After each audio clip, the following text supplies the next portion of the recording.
Coach Drew and Baylor complete college basketball's greatest rebound and rebuild with a championship. If you're going to war and I'm coaching, I'm taking these guys. Baylor, kings of college basketball, #1 in the land, and the trophy is coming to Waco. Baylor, one of the great turnarounds in college athletics history, national champions in year 18 for Scott Drew. Our fans that have been with us for the lean years, the good years, and our administration, President Livingstone, Mac Rhodes, they all deserve this. The city of Waco deserves this. Hey, Texas, we got a national championship too. The state deserves it.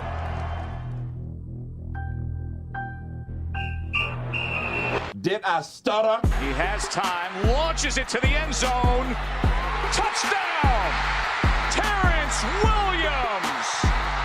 But they are who we thought they were, and we let them off the hook. The 2011 winner of the Heisman Trophy is Robert Griffin III, RG3! Welcome to Up Tempo on SicEm365 Radio. Langoliers, base hit to center, and the Baylor Bears win their first Big 12 tournament championship. Their fat little girlfriends are telling them what they want to hear, which is how great you are.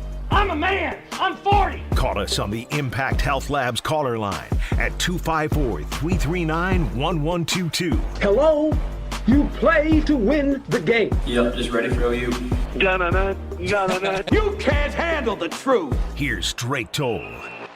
And welcome into the Petty Clinic Low T Bears Den. It is finally Friday, and it is Final Four day for the Baylor men's tennis team. It is huge today.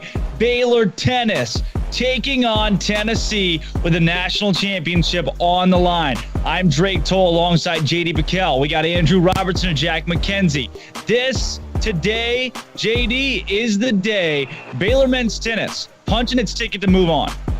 And doing it in fashion of which they had to come back against TCU. I mean, how about that? Coming back, you're on the ropes. Michael Woodson and the gang get it done emphatically. And it's TCU. This is their fourth time they played them. I mean, they know TCU. And to add any more pressure to what was already a rivalry kind of atmosphere in Orlando, never had a doubt. Woodson and the boys getting it done, man, going on to play Tennessee. Never had a doubt, man. Woodson talked about it yesterday, said the atmosphere in Orlando felt like a home atmosphere. He was asked by a reporter, like, Coach, the energy in this place, I say in very loosely because it's outdoors, but in this place felt like it favored Baylor. I mean, Baylor Nation just carries with you. And he even said, I think, credit to his team because the on-court atmosphere, because the way that tennis works, and I wasn't privy to this before the season, but the way that the tennis works, there's several games going on at once, meaning there's I think 4 to 6 courts. So guys that weren't playing at the time of different matches were going over and having an impact on the other matches that were happening, supporting their teammates. So it just speaks volumes to the culture he's developed within that program, and couldn't be more excited for them Final Four bound, baby. Bingo, man. I love it. And you got like Konstantin Franz, who's always out there. And I don't know like how much I can say on this, but you got the guys that aren't all from the United States. So you get like instead of the Baylor Bears chants, more like a Baylor. And then you get the Bears back. And it's just, there's something to it. There's a juice to it that gasses me up at least. Baylor men's tennis knocking off TCU. Like you said, they played them 4 times. And they're moving on to the Final Four. I mean, 2 things that go together so well. Baylor and Final Fours. We're double dipping right now. We're a foul call away from triple dipping, but I'll take a double dip any year, any sport. I want to get the Olé chant going for some of those guys from Spain. I want Olé, Olé, Olé, Olé. Like that would play well to at a tennis match, would it not? If I can say Baylor, then you can do the Olé thing. I think I'm out of the woods now. I think I'm out of the woods thanks to you. Out of the woods. So I love this. Big topic today, a discussion. We got Baylor men's tennis, and also outside of that, baseball is huge right now. Baseball, the big one against Oklahoma last night. It was Andy Thomas with a 3-run home run that put Baylor up 3-0. Oklahoma comes back. They tie it. Baylor says, good morning, good afternoon, good night. Jared McKenzie, 2-run home run. And then the Bears pull away late to win it 9-5. The combo of Thomas and McKenzie has been electric. And McKenzie's like a third-year freshman, something stupid like that. He's going to be fun to watch for a long time. Does last night make you feel better about their chances for sweeping? 9-5. 9-5's like, what, 1-0 in a soccer match? Yeah, I mean, I'm thinking about, they got a legit shot to sweep. I still don't. I mean, 3 out of 3 is tough in any matchup. Sure. But when you're playing a conference matchup, too, Baylor couldn't sweep Kansas or Kansas State or West Virginia. I don't know about sweep quite yet, but it's a possibility. You got to at least be encouraged 4 runs over a team like Oklahoma. I mean, that's pretty solid. So whether the sweep or not, I'm with you. I think it's tough to win 3 games in a row in any sport, but I mean, I don't know if pitching goes their way, if they can kind of continue to stay hot. I like the way they're trending right now. Outside of Baylor baseball, you got Baylor softball today in not Orlando, that's tennis. Gainesville, Florida. Baylor taking on South Alabama, who we talked about yesterday. Already beat Alabama earlier this year. It's a solid team. It's a 3:30 first pitch in that one. Baylor on ESPN3, and if they win, a chance to move on and likely play Florida in the regional semifinal. Yeah, Drake, what are you watching for in that game? Because I think obviously you are not only the resident Baylor softball expert, I would venture to say the national Baylor softball expert. What are your thoughts on that game? What are you watching? Definitely watching Gia Rodoni. Can Gia Rodoni lock things down in the circle? And then game 2, whether they win or lose, is it Sydney Holman-Manziel? Does Rodoni go out there again? Rodoni's got World Series experience, World Series pressure experience. If she goes out there and throws like she has, we talked about it, the game of softball changes so much in the span of just a couple of years. But if Rodoni can go out there, play softball like she did early on in her career, get back to where she was when COVID paused the season last year, Baylor's going to be fine. I think Gia Rodoni, it comes down to Gia Rodoni playing well against South Alabama today. It's likely she'll get the start, and then maybe she only allows 1 or 2 runs, but then can the Baylor offense on the other side of things put up 4 or 5 runs, give Rodoni some cushion, because even when they have given their pitchers cushion, they've lost a couple of those games, i.e. Oklahoma. So Baylor softball's got their work cut out for them. I mean, I don't know what you've seen of them this year, but it is the postseason. Anything can happen. Very, very little have I seen of the Baylor softball program this year, but to quote the greatest artist of all time and the Spotify artist of the decade, Drizzy Drake, World Series attitude, champagne bottle life, Gia Rodoni. Because how does that work then with softball pitchers? Can you just pitch all the time? Like, will Gia Rodoni just pitch the rest of the way?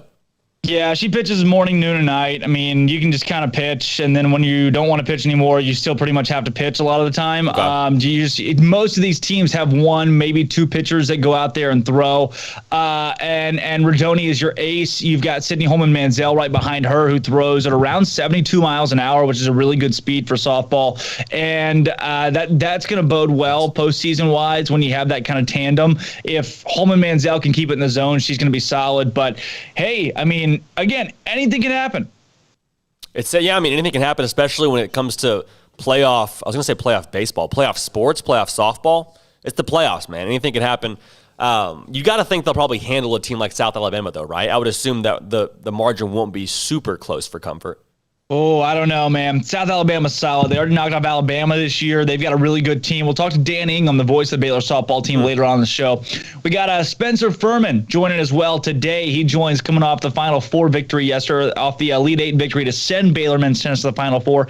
Just come on, man. Like, I'm thinking about it. It's nuts to me. Baylor in the Final Four again, this time in tennis. They got a shot to make history, punch a ticket to the national championship that takes place tomorrow by knocking off Tennessee today at 1 o'clock. Michael Woodson and the boys keep rolling. And if it don't break, don't fix it. I'm very interested to see how they match up with Tennessee. Again, I'm not by any means an expert on college tennis, but from what I know about Tennessee, pretty decent program. Obviously, in their Final Four, everyone's good, but very interested to see how that momentum from yesterday, if there's any rust, if there's any lull in their excitement to play a team like Tennessee after an emotional win against TCU, your rival, punch ticket to the Final Four. I could see there being a lull just based on just sports psychology in general, but I don't know if Woodson will let that happen. So I'm excited to see how they come out. Tennessee, yeah, gonna be tough. You get it. Gonna be tough. Tennessee, the number 3 seed overall in the country. We have some game notes here that go into that. We're gonna break that down a little bit more later on in the show. Got a lot of stuff to get to today. A lot of NBA draft stuff on the top of the show because we're getting closer. I think May 30th is the deadline that those guys have to declare whether or not they're gonna go to the NBA draft.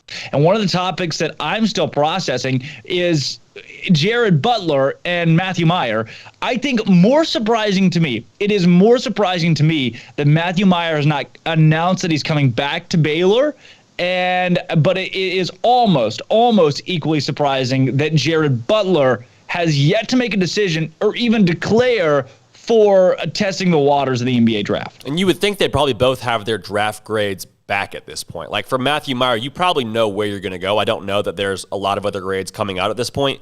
For Jared Butler, you would have thought he would have declared after graduation at the latest. So for there to be a week left and him still not have made a decision or announced anything, that is really confusing. I mean, maybe he wants to come back and run it back at Baylor. I mean, get another degree. I don't actually know what the motivation would be behind that, but I actually agree with you on this. I think Matthew Mayer, having not withdrawn at this point, like what would he be waiting for? There's no natural milestone in my mind that he would be waiting to get in terms of draft grades or prospect notes or teams he's waiting to hear from. I feel like you would kind of know what you know at this point, right?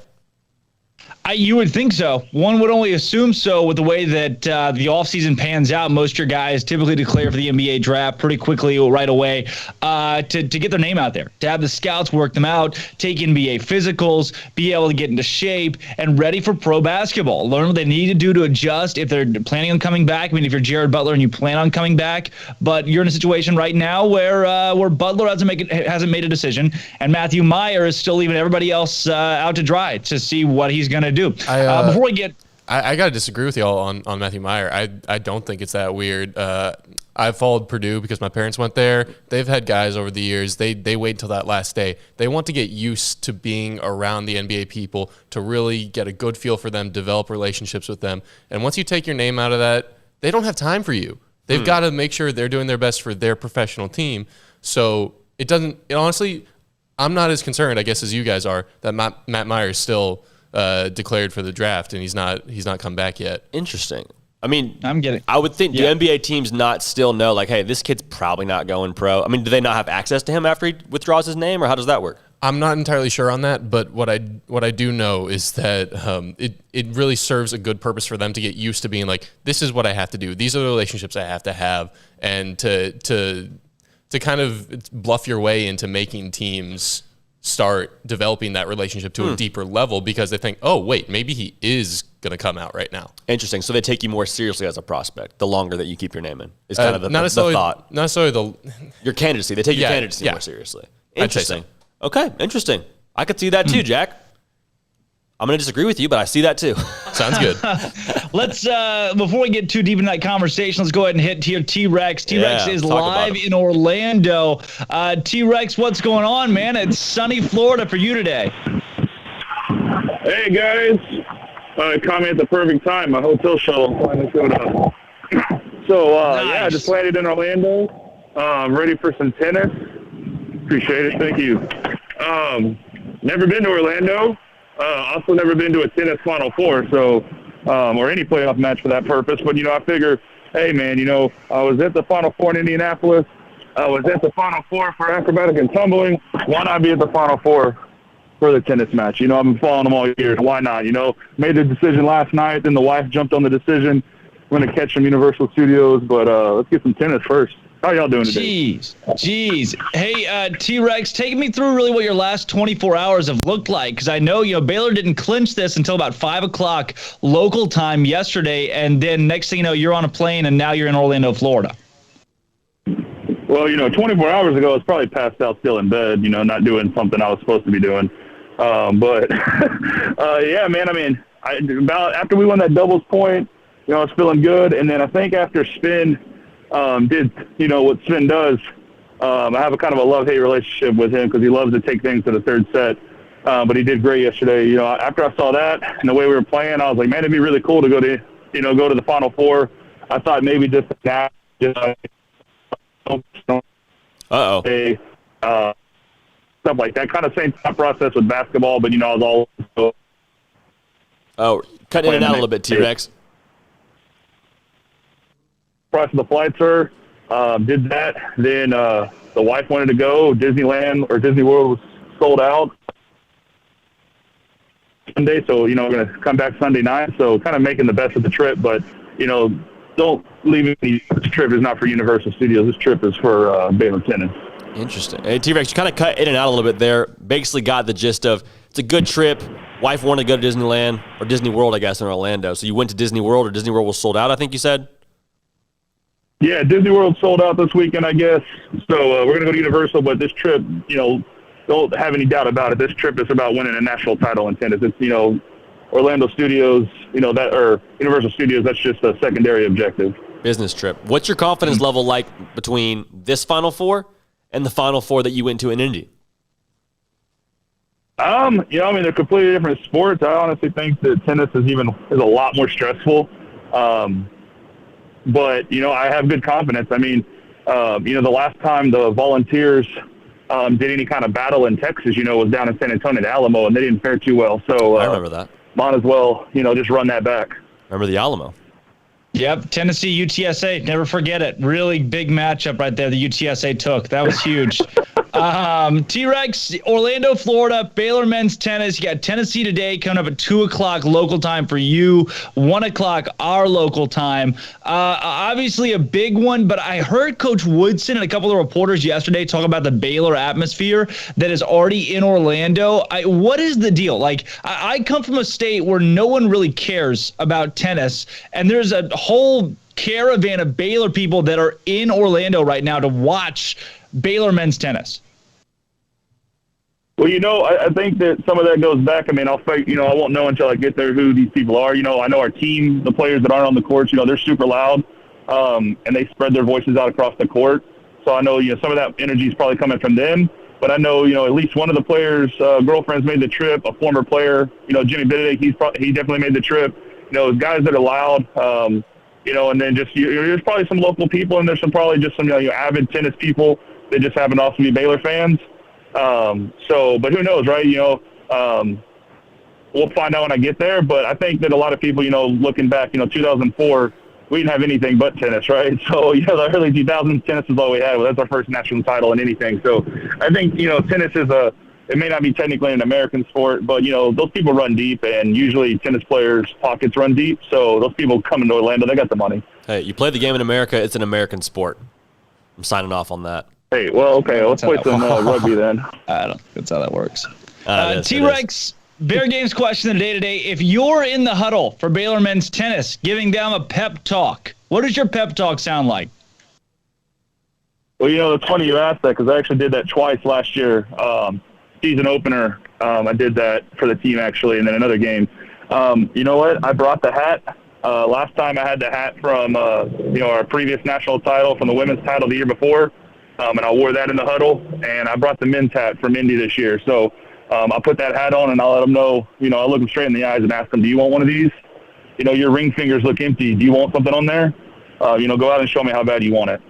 We didn't come all the way here not to get it. So let's go. You got it stolen from last year with COVID. So make it happen. Bring it on. I'm juiced up and ready to go. Hey, T-Rex, thanks for your call. As always good to hear from you. Hey, SicEm Bears, hope you get to tune in. Tennis One app, I think it is. It's free, so tune in. And then tomorrow, when we play, after we beat Tennessee, it'll be on the tennis channel, so it'll actually be on TV tomorrow. They don't love us enough to put us on TV today. Not yet. See you tomorrow. Thanks again, T-Rex, for your call. Again, T-Rex in Orlando today. Get ready for Baylor men's tennis taking on Tennessee. Like you said, tomorrow's match will be televised when you get into the later rounds. It's not. You wish it'd be on TV, right? You would think ESPN, somebody's picking this up, but no. Yeah, I wonder why that is. I guess that makes some sense. Probably not a huge audience for tennis at the college level as a whole, but I mean, maybe that's because the golf tournament's on. I don't know why this is not more talked about. Yesterday would have been a good one. You have the Big 12 Player of the Year. Like, why not put that on TV? I don't know, man. It's politics, right? Politics, suits, TVs. I don't know. Money, baby, money. All right, how about this? We're going to come back. We're going to hit a break right here. When we come back from this break, Jared Butler, Matthew Mayer. Jared Butler is not declared for the NBA draft yet. Matthew Mayer has not declared that he's coming back. Why? Why is that taking place right now? We want your thoughts. We're going to give our own thoughts on Jared Butler, Matthew Mayer, and whether or not we'll see one, both, or neither. It's a possibility in a Baylor jersey come next season. I'm Drake Toll, J.D. PicKell. We got Jack McKenzie. Is Andrew Robertson? Oh, he's here, baby. Are you there? Andrew? Oh, I'm here. Oh, he's there. Andrew will get into the conversation as well. When we come back, Jared Butler, Matthew Mayer, who's real? Who's not? Who's staying in Waco? Who's leaving? Let's talk about it. Don't go anywhere. This is Up Tempo. Two things just meant to be together, the Baylor Bears and the Final Four. Michael Woodson and company are still alive in the NCAA postseason after knocking off TCU for the third time in 4 tries yesterday in the Elite Eight. The Bears won the doubles point on a tiebreaker, and senior transfer Spencer Furman clinched a singles point for the team to send Baylor to its first Final Four since 2015. The Green and Gold meet 3-seed Tennessee at 1 p.m. today in Orlando, with a spot in tomorrow's national title against either Texas or Florida on the line. Follow along on the Baylor men's tennis Twitter page. Elsewhere, Baylor baseball defended its home turf and avenged an early season loss with a 9-5 win over Oklahoma last night in Waco. Senior Andy Thomas belted a 3-run home run early, only for the Sooners to tie the game soon after. It was a 2-run blast, though, by Jared McKenzie that helped build separation down the stretch and lead to Baylor pulling away with a 9-5 dub. And the softball team is in Gainesville, Florida today to open up regional play in the NCAA tournament as a 2-seed. Baylor plays at 3:30 today against a stout South Alabama team and will play either Florida or South Florida tomorrow depending on the outcomes of the 2 matches. The double elimination tournament takes place today through Sunday and can be seen on ESPN. In basketball, All-ACC forward Quincy Guerrier is transferring from Syracuse to play for Oregon next season after averaging 14 points and over 8 rebounds last season. And Texas high school running back Jaden Blue is sitting out his senior season of high school to prepare for college football. I'm Jack McKenzie, in for Armstrong Sims, and that's all the news that is news in college sports. This has been Jack's Minute on SicEm365 Radio's Up Tempo.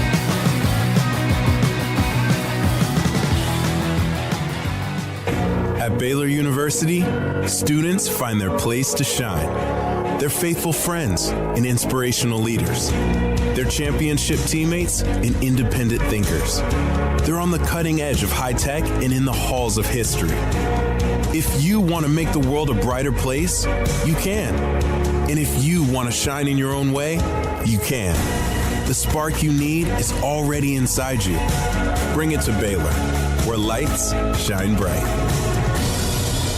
Alan Samuels is celebrating Jeep Freedom Days. It's an exciting time for the new Jeep Cherokee Latitude or Lux with up to $5,000 in values or 0% for 84 months. Wow, the new Jeep Cherokee Latitude Plus or Lux up to $5,000 in values or 0% for 84 months going on now. Jeep, a great SUV. Alan Samuels, the award-winning customer service Central Texas dealer. The best place to get your next Jeep SUV. Located at 201 West Loop 340. Alan Samuels is your friend in the car business. Come by. Let's be friends. Let Camille Johnson Realtors guide you seamlessly through the process of buying your dream home or selling your current one. Commercial, farm and ranch, or residential, Camille Johnson Realtors can smoothly and successfully lead you through any transaction. With a team of 28 experienced agents who are excited about serving you, Camille Johnson Realtors services the entire greater Waco area. If you're in the market to buy or sell, contact Camille Johnson Realtors, 104 Midway Center in Woodway, or find them online at www.camillejohnson.com. Camille Johnson Realtors, elegant, charming, warm. Welcome home. Do you or your kids get nervous about going to the dentist? Stonewood Dental, Dr. Steve Childress, he can help. I've spent a career taking care of patients who as children had bad experiences, and now they're adults that hate going to the dentist. If I get a kid at 3 years old and they come every 6 months and it's a happy experience, it's normal for them. Now they have an accident at 6 or 7 or 8 at school. Now they have a broken tooth or a trauma, and they have to come here. They're used to lights, they're used to water in their mouth, they're used to experience, they already trust us. It's amazing what we can do with that kid without it being a negative thing. But if I see a 6 or 7 or 8 year old that's never been to the dentist, and now they have a trauma or an unfortunate unexpected toothache, it's harder to do that for that kid and it not be somewhat of a negative experience. So bottom line is I try to teach kids and adults and teenagers and everybody the way I'd want my family treated, which is where it's a necessary part of life. You just take care of it. It doesn't have to be that big a deal. Learn more, stonewood-dental.com. Parenting is full of surprises. You never know what to expect. So after our son was born, I called my Texas Farm Bureau insurance agent to set up a life insurance policy in case something happened to me. Sawyer is now 2. And we'll soon have a sister. There's no one else I would trust with protecting my family. Stop by and see our agents at one of our 3 McLennan County locations. Coverage and discounts are subject to qualifications and policy terms and may vary by situation. From the first workout to the last practice, sports is an incredible challenge. Hi, this is Dan Ingham with the First National Bank of Central Texas, and we're proud to support each athlete, every parent, and our educators. From families, small businesses, to the biggest industry, we're here to help. With remarkable products like First Free Checking, we've got banking ideas that fuel big dreams. The First National Bank of Central Texas. Familiar faces making local decisions. Member FDIC, Equal Housing Lender. Welcome back to Up Tempo on SicEm365 Radio. Call us on the Impact Health Labs caller line at 254-339-1122. Sit down, Bob. I'm not happy, Bob. Not happy. Now back to the Bears Den with Drake Toll and J.D. PicKell for the Blonde Boys Power Hour.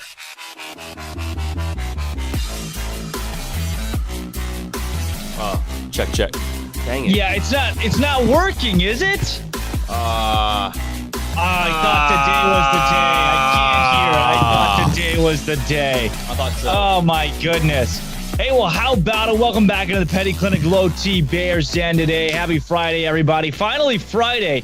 Getting ready to gas up for the weekend. Baylor baseball playing the next 2 nights. Go out to the ballpark. Go to Baylor Ballpark. See them play tonight against Oklahoma, tomorrow against Oklahoma. And then on top of that, you fly out to Orlando. And then catch Baylor men's tennis play. And then as soon as that's over, fly over to Gainesville and go watch Baylor softball play as well. Again, Drake Toll, J.D. PicKell. We got Jack McKenzie and Andrew Robertson today. Big question on everybody's mind, on my mind right now. Jared Butler and Matthew Mayer.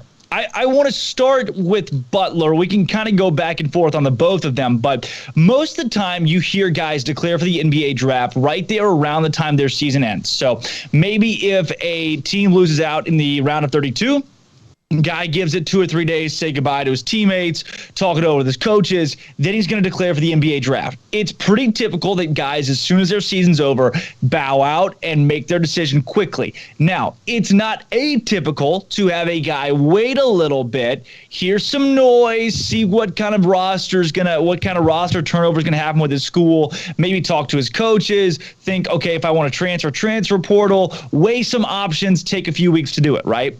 It would feel that way. Oh, sorry. I thought you were done.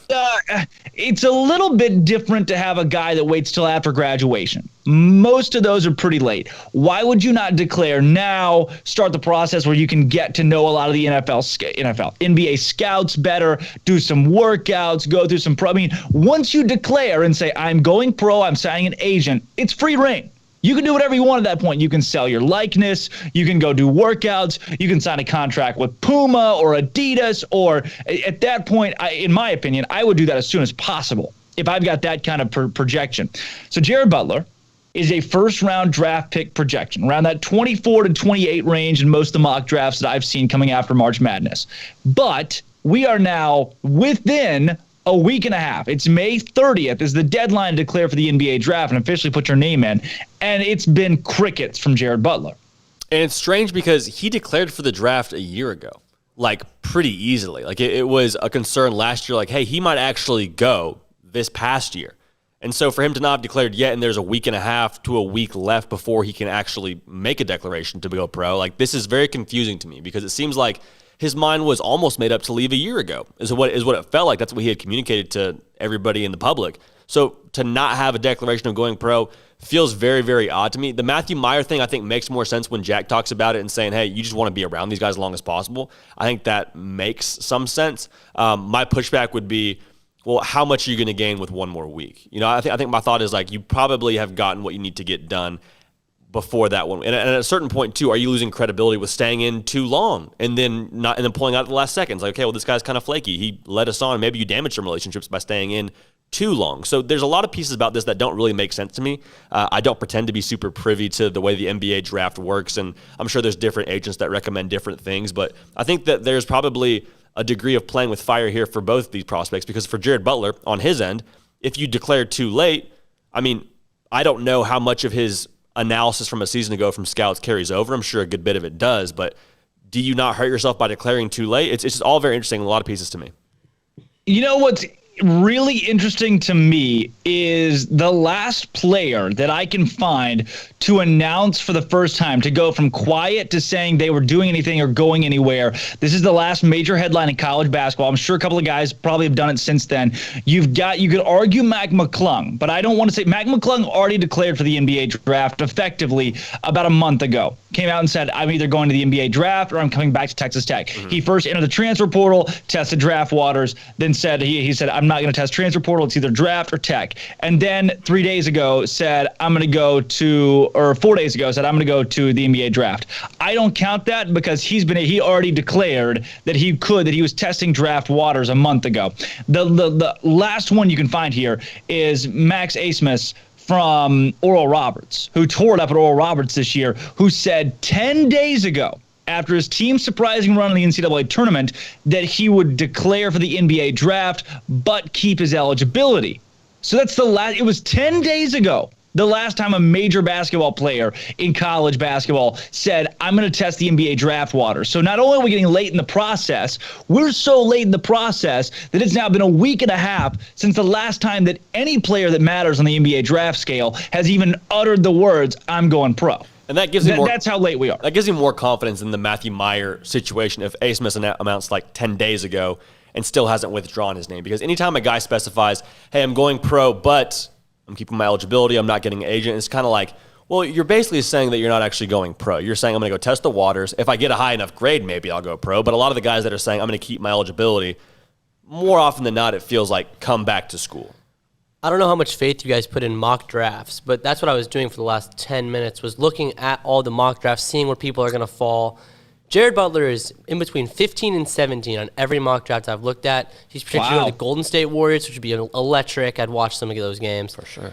Davion Mitchell's projected to go 7 right now, 7 to 9 in that region, to like around the Raptors was what I was looking at. That'd be cool. Freddie Gillespie and him tearing things up. Now, for Matthew Mayer, he's not even in the top 60 on the last 3 that I checked. He was earlier. He's hovering right around 62 to 65. So that he's not going to get drafted. I think the likelihood of him, he could get drafted, but the likelihood, he's probably going to be a teetering 60th pick. I think it's more likely than not that he returns, and I think it's more likely than not that Jared Butler goes. It is a little strange to me that Jared Butler hasn't announced yet, considering how early he announced last year. But that being said, Jared definitely has a plan. He's projected to go so early. It's a no-brainer. He's a late lottery pick. I think we might be overthinking this a little bit. I think these guys are going to make the right decisions. And I wonder what he has to gain, too, from not declaring already. It doesn't make a lot of sense. Maybe he's just taking a little summer vacation. Just having a good time. He's earned it. He's earned it. Taking a summer vacation. We go to school with them. You know, I mean, I can tell you, Jared Butler's not taking a summer vacation.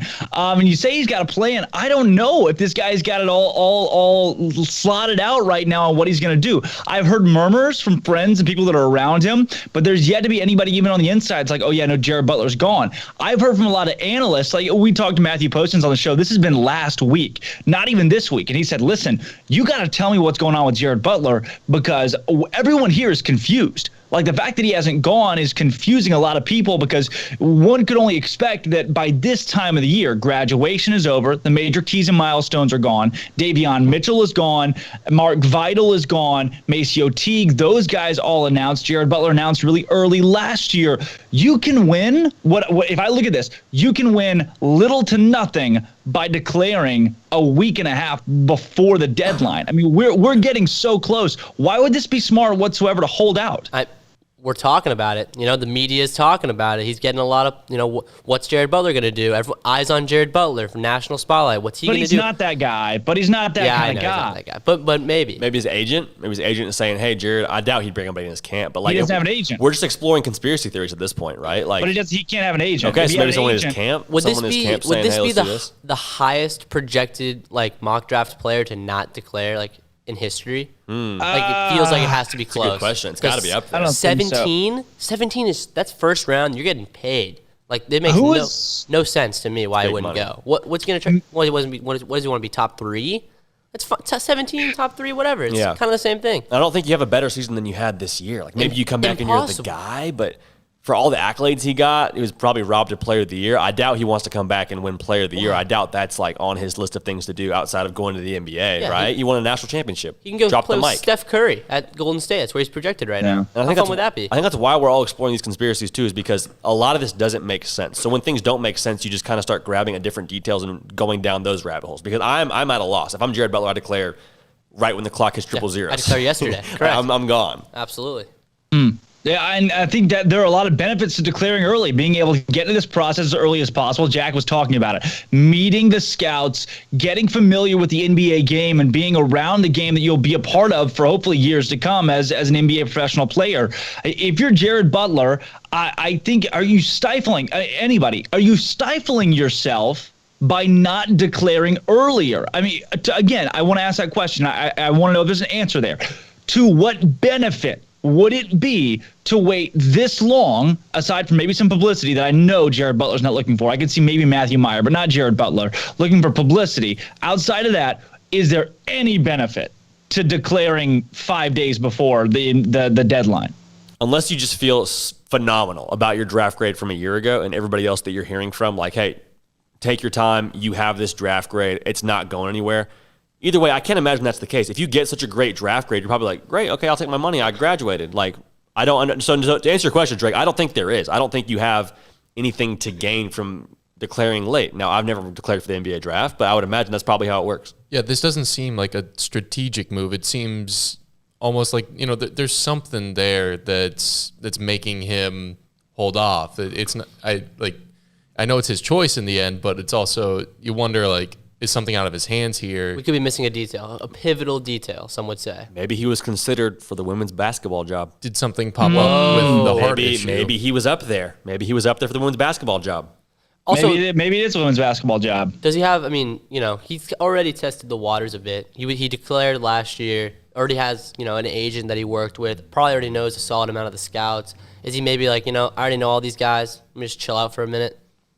You would hope so. I mean, that would make sense. Yeah, that would make sense. He already knows the guys. He knows he's going to go be first rounder. Maybe he's just chilling out. Maybe he says, hey, let's do this. We got G-Dub on the line. He's been on here for 10 minutes. G-Dub, you want to join the conversation, talk a little about Jared Butler and everything that he's going to do here, or hopefully he's going to do here in the coming days? I mean, I just don't see why he hasn't done it. I mean, get his bag and go to the NBA, but then think about this. If he comes, I'm not saying it'd be a bad thing, but think about this. We have so many, because you have Cryer that come back, you have Flagler come back, then you have the transfer coming in from Arizona or wherever he was coming from. Yeah. How do you divvy up those minutes between just those four guards alone? Because Jared's gonna start. Yeah, you can't.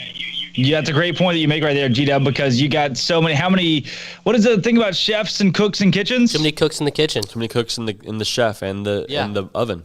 Yep. Right. Ovens. And so you've got, if the cooks are all great, but at some point in time, you've got to, it's time for the next guy up. So Ryan, we actually had that question was asked on the chat. Ryan Moy says, hey, so if he comes, would the two transfers leave if Butler comes back? Because now you're looking at a roster that is guard loaded.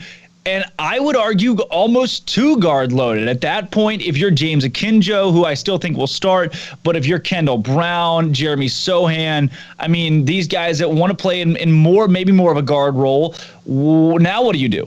My question, too, for them is, are you able to transfer? I know there's the one-time transfer rule, but some of these guys have already transferred, so they've already signed a letter of intent. I saw that the D2 transfer had already signed as well after his financial aid agreement was taken care of. Anyway, everyone's signed. Like, everyone is pen to paper, locked in.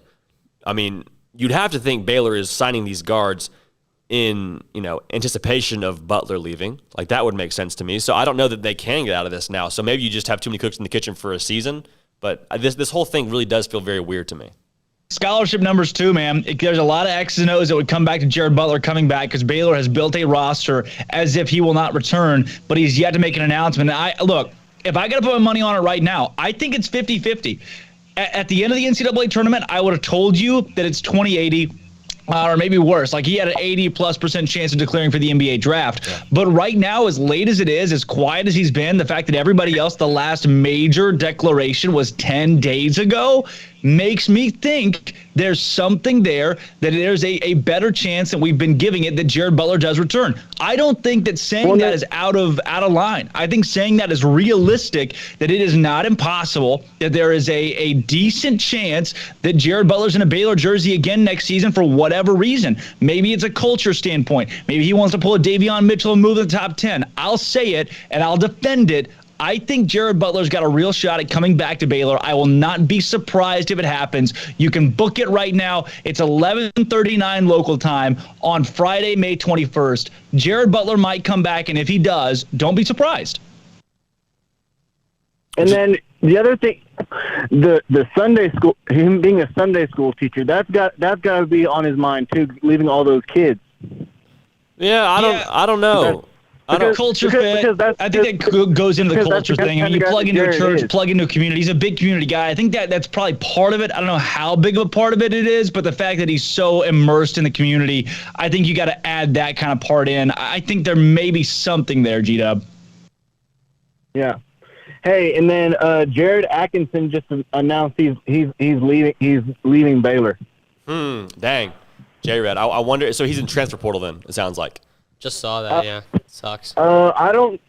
He just says stay tuned for what's next. So I don't know if it's something going on with his mom, which she's battled cancer twice. So hopefully it's not something like that. But yeah, I'm sad to see him go. Big day for the portal. Yeah, sad to see him go too. He's a guy I think that would have gotten a lot of at least rotational play with him coming into the system and being a big body and being a guy. I mean, he's kind of Denzel Mims-esque. I mean, I don't know if anyone's Denzel Mims, but he's Denzel Mims-esque with his frame, catch radius. Like, could have developed into a really good player. Sad to see him go. I watched. He played a couple snaps last season. He was not a bad player. No. Tough to see him go. Yeah. G-Dub, before we get you out of here, Bear Games question of the day today. If you were in the huddle for the Baylor men's tennis Final Four matchup today and you got to give the pregame speech, what are you telling them? Do you really need to say anything in a Final Four? You go back to what some of the walk-ons that played under Scott Drew, what you'll ask them what he was thinking, what he was going to say to them before their games, and he's like, there's really nothing to say. If you don't get hyped for that moment, you shouldn't be in the moment. I like it. G-Dub, thanks for calling in, boss. G-Dub is saying nothing. I love it. That's pretty staunch right there from old G-Dub. On that, so one Jared has not declared whether or not he's staying or going, and one Jared says I'm leaving. Jared Atkinson is out the door. Really quickly, what do you make of that? I'm not sure how much Jared Atkinson would have been a vital part of the offense next season. Yeah, I mean, he's a guy that's been in the program for a while. I mean, he's seen some time. He probably wouldn't have been like the go-to receiver, especially with how stacked they are and what they did in the portal getting Garrett Estrada. So I don't know that he would have played a pivotal role, but I think he was a guy that's been around and a guy that was brought here under Bryles. Like, the guy could play receiver. Correct. He's a sixth-year senior. Yeah. So honestly, he didn't say he's entering the transfer portal. He might just be done. Might be done. Yeah. Like it, could be. According to to what I'm reading here on Twitter, injuries, offensive scheme changes, coaching changes. He might just be done. I mean, he's been through the ringer at Baylor, and he was a guy that I got to talk to a little bit when I was on the team. And one day we just kind of got talking about, hey, what do you want to do after football? And he said, man, I want to go back to my hometown. I want to help the youth. I want to be a part of getting kids into sports and allowing them to see what it can do for them in their life. And so hats off to Jared Atkinson. I don't know what's next for him, if it's college football or not, but either way, he'll be a success whatever he chooses to do. So looking at I know we looked at the very Jared Butler side of things with this NBA draft argument. I want to kind of focus on Matthew Mayer for a second, because I think Baylor is not exponentially worse, but worse if Matthew Mayer doesn't come back next season. He, in my opinion, will be in the running, if not in the running for Big 12 preseason player of the year.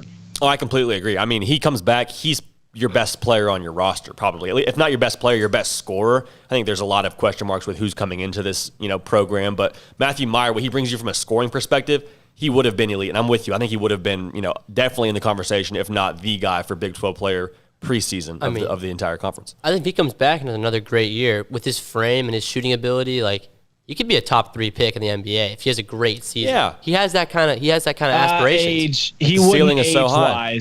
You don't think that ceiling that You still see guys go top 3. You're not going to draft a 22-year-old in the top 3. What? There's no way. There's zero way. It doesn't happen in the NBA. It doesn't happen in the NBA. It's happened before. It doesn't happen in the past decade, probably. I don't even know about top 5. You're telling me if Matthew Mayer puts up 25 points a game at 6'9", they're not going to give him top 5? You're telling Matthew Mayer's putting up 25 points a game? I think your hypothetical is crazier than mine. No way. He's going to be a starting player on the most electric offense in the country. I think it's very doable. That's the problem. That's why he's not playing. That's why he's not scoring 25. Because if he's scoring 25, then is anybody else scoring? Well, yeah, we put up 100 points a game like 20 times last season. Right. There's way too many guys to share the basketball with, though. Jared Butler's a 20-point-per-night guy if he doesn't play with Davion Mitchell and Maceo Teague. With Matthew Mayer playing alongside Kendall Brown and James Akinjo and Adam Flagler, LJ Cryer, there's no way Mayer's a 25-point-per-game guy. If Luka Garza plays for Baylor this past season, there's no way Luka Garza scores his 20 a game. Wait and see. I see both sides of this conversation. I do think that the potential for him to go really high is possible. I don't know that you look at age as closely. I think there's a trend of guys that are just phenoms in high school probably translate quicker. So I think that's definitely a real piece of it. But I don't know if you're in the NBA, you're saying, hey, he's 22, he's kind of getting long in the tooth. I don't know. That's a conversation they're having. That very well could be, but I would be surprised if it was. In regards to the whole Matthew Mayer still staying right now, in terms of staying inside of the NBA draft, I guess, system right now. I texted a friend of mine from Cornell, and he was a guy who declared for the NBA draft every single season. So he was all Ivy League. I think he was All-American a couple times, like second all-time. Maybe he's first actually all-time in terms of the scoring record at Cornell. Anyway, I asked him, I said, why would a guy why would you wait so long to keep your name in the hat? He just said, I think maybe you're trying to get as much information as possible. So credit to Jack, what he said earlier. It really must be a matter of getting just all the information you possibly can. Or on the flip side, he said maybe he's hearing something that he thinks it's best for him to go right now. Now, again, I don't know why you would go right now with how high your ceiling is next year. Even if you're not top 3, you're probably going first round, and he's not going to be a first rounder this year. So maybe he's hearing differently, but either the scouts have it wrong or the media has it wrong. One of the two has it wrong. Also, yeah, I think. Well, Davion Mitchell is 22, and they're projecting him to go 7.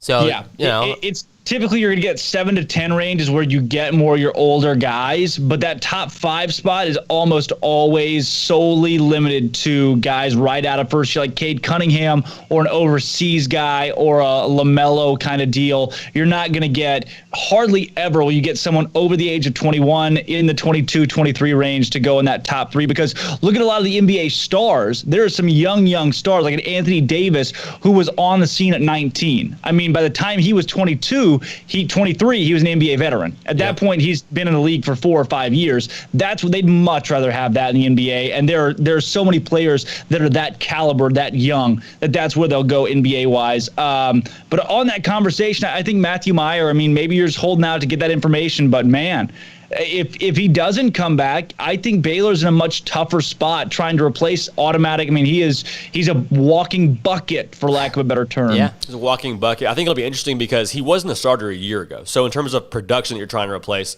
yeah, he had games where he went off, right? Like 15 to 20 points. He was good for that every 3-ish games. I mean, don't get me wrong. When it was Matthew Mayer time, it was Matthew Mayer time. Oh, yeah. Especially down the stretch. Oh, yeah. But the thing that I'm encouraged by. It wasn't. Yeah, and when it wasn't, it wasn't. And so I think the part that's encouraging to me is you're not necessarily having to replace a starter, right? Like he would be a starter this year, but if you're Scott Drew, you still are just going to the starting lineup and saying, okay, who can I plug and play here? It's not a totally different 5. That's a really interesting question because I'm thinking about it in my head right now. What is the Baylor basketball starting 5? There's so many weapons. Who's the starters?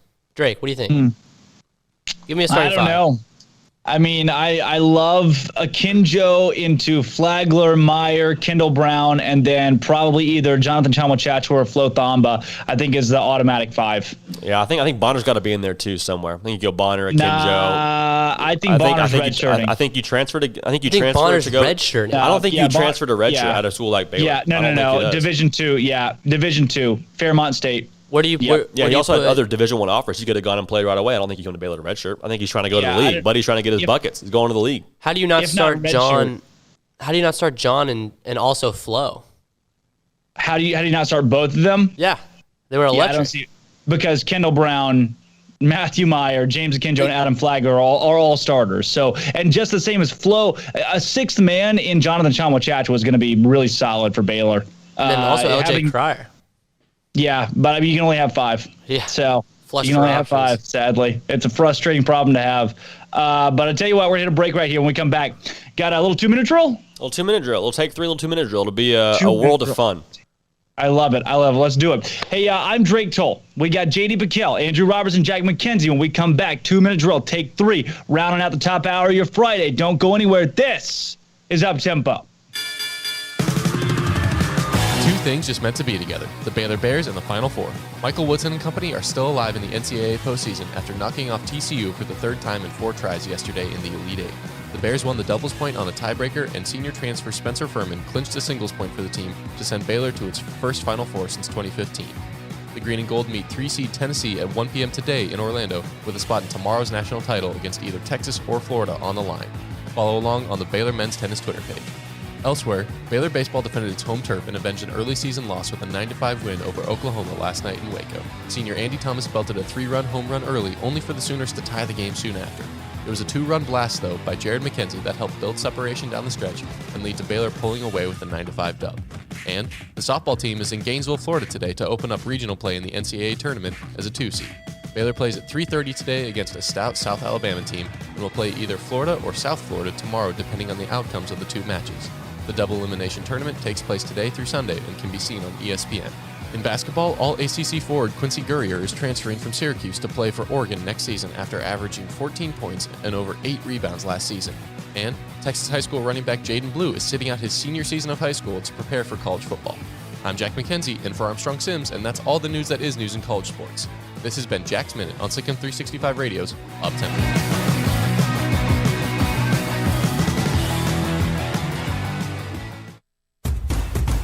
Hey, this is Bryce Petty, former starting quarterback and 2-time Big 12 champion, and I know firsthand the importance of being in top shape both on and off the field. So listen up, men. If you're feeling beat down day in and day out and looking for that high-performance edge that separates the men from the boys, then look no further than the Petty Clinic Low T in Waco. Petty Clinic is a comprehensive men's healthcare clinic with an atmosphere catering to men. Board-certified Dr. Kent Petty has a special interest in offering the highest quality medical care to men of all ages. Some of the services offered include screening and treatment for low testosterone or thyroid, infertility, high blood pressure, diabetes, high cholesterol, sleep apnea, while offering comprehensive wellness exams and complete men's health lab panels. High performance men, remember, it's not just a Petty thing. This is Bryce Petty, encouraging you to reach out and Google search Petty Clinic Low T or go to pettycliniclowt.com and get your complimentary lab screening today.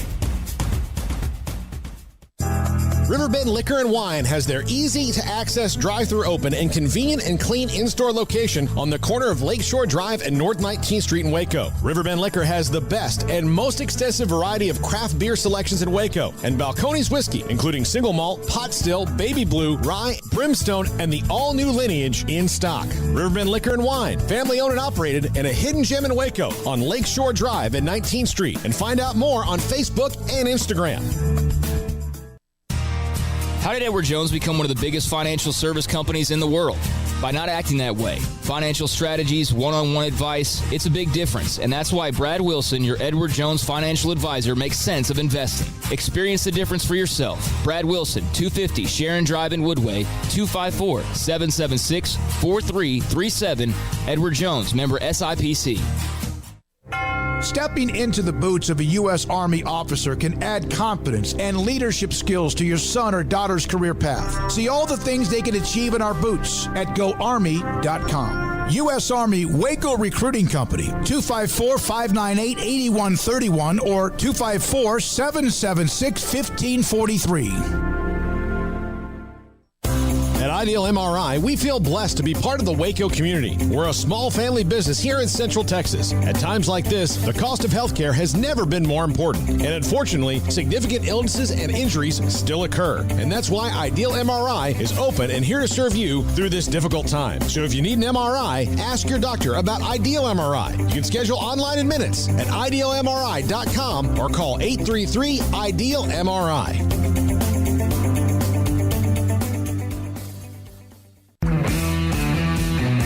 At Marco's Pizza, get craveable pizza made the Italian way with dough made from scratch, an original sauce recipe, 3 fresh signature cheeses, and premium toppings you love, served hot and safe. Right now, you can get unlimited medium one-topping pizzas for just $6.99 each. Why stop at just one? Order with your app or at marcos.com for curbside, carryout, or delivery today. Marco's, pizza lovers get it. Welcome back to Up Tempo on SicEm365 Radio. Why are you the way that you are? Honestly, every time I try to do something fun or exciting, you make it not that way. I hate so much about the things that you choose to be. Now back to the Bears Den with Drake Toll and J.D. PicKell for the Blonde Boys Power Hour. And welcome back into the Petty Clinic Low T Bears Den. Happy Friday, everybody. May 21st, 11:54 today. Round it up. We're close to the weekend, man. And after this weekend, I'll be right back there in studio. Excited to see you guys again. We haven't been able to bro hug, dap up, whatever the kids call it nowadays. I know. And I'll be MIA, so we're going to have to go another week without the warm embrace of each other's arms. That's right. You're going off to inoculate babies in Burma next week. Yeah, man. Somebody's got to do it. Somebody's got to do it, and I'm going to do it. You're going to do it. Hey, we're all proud of you. We're supporting you in your endeavors, going off on a big, meaningful trip. Outside of that, Baylor men's tennis today, you got softball, baseball, and Take 3. Take 3 action. Take 3, man. Nike themed. How about that? Little Nike theme, Take 3. Just do it. Starting off there, 3s are true, 3s are false. We got the music queued up, baby. Walked in, Jack said, we got the freaking music today. Andrew Robertson said, say no mas. Music. Take 3, 3 are true, 3 are false. First one on the docket.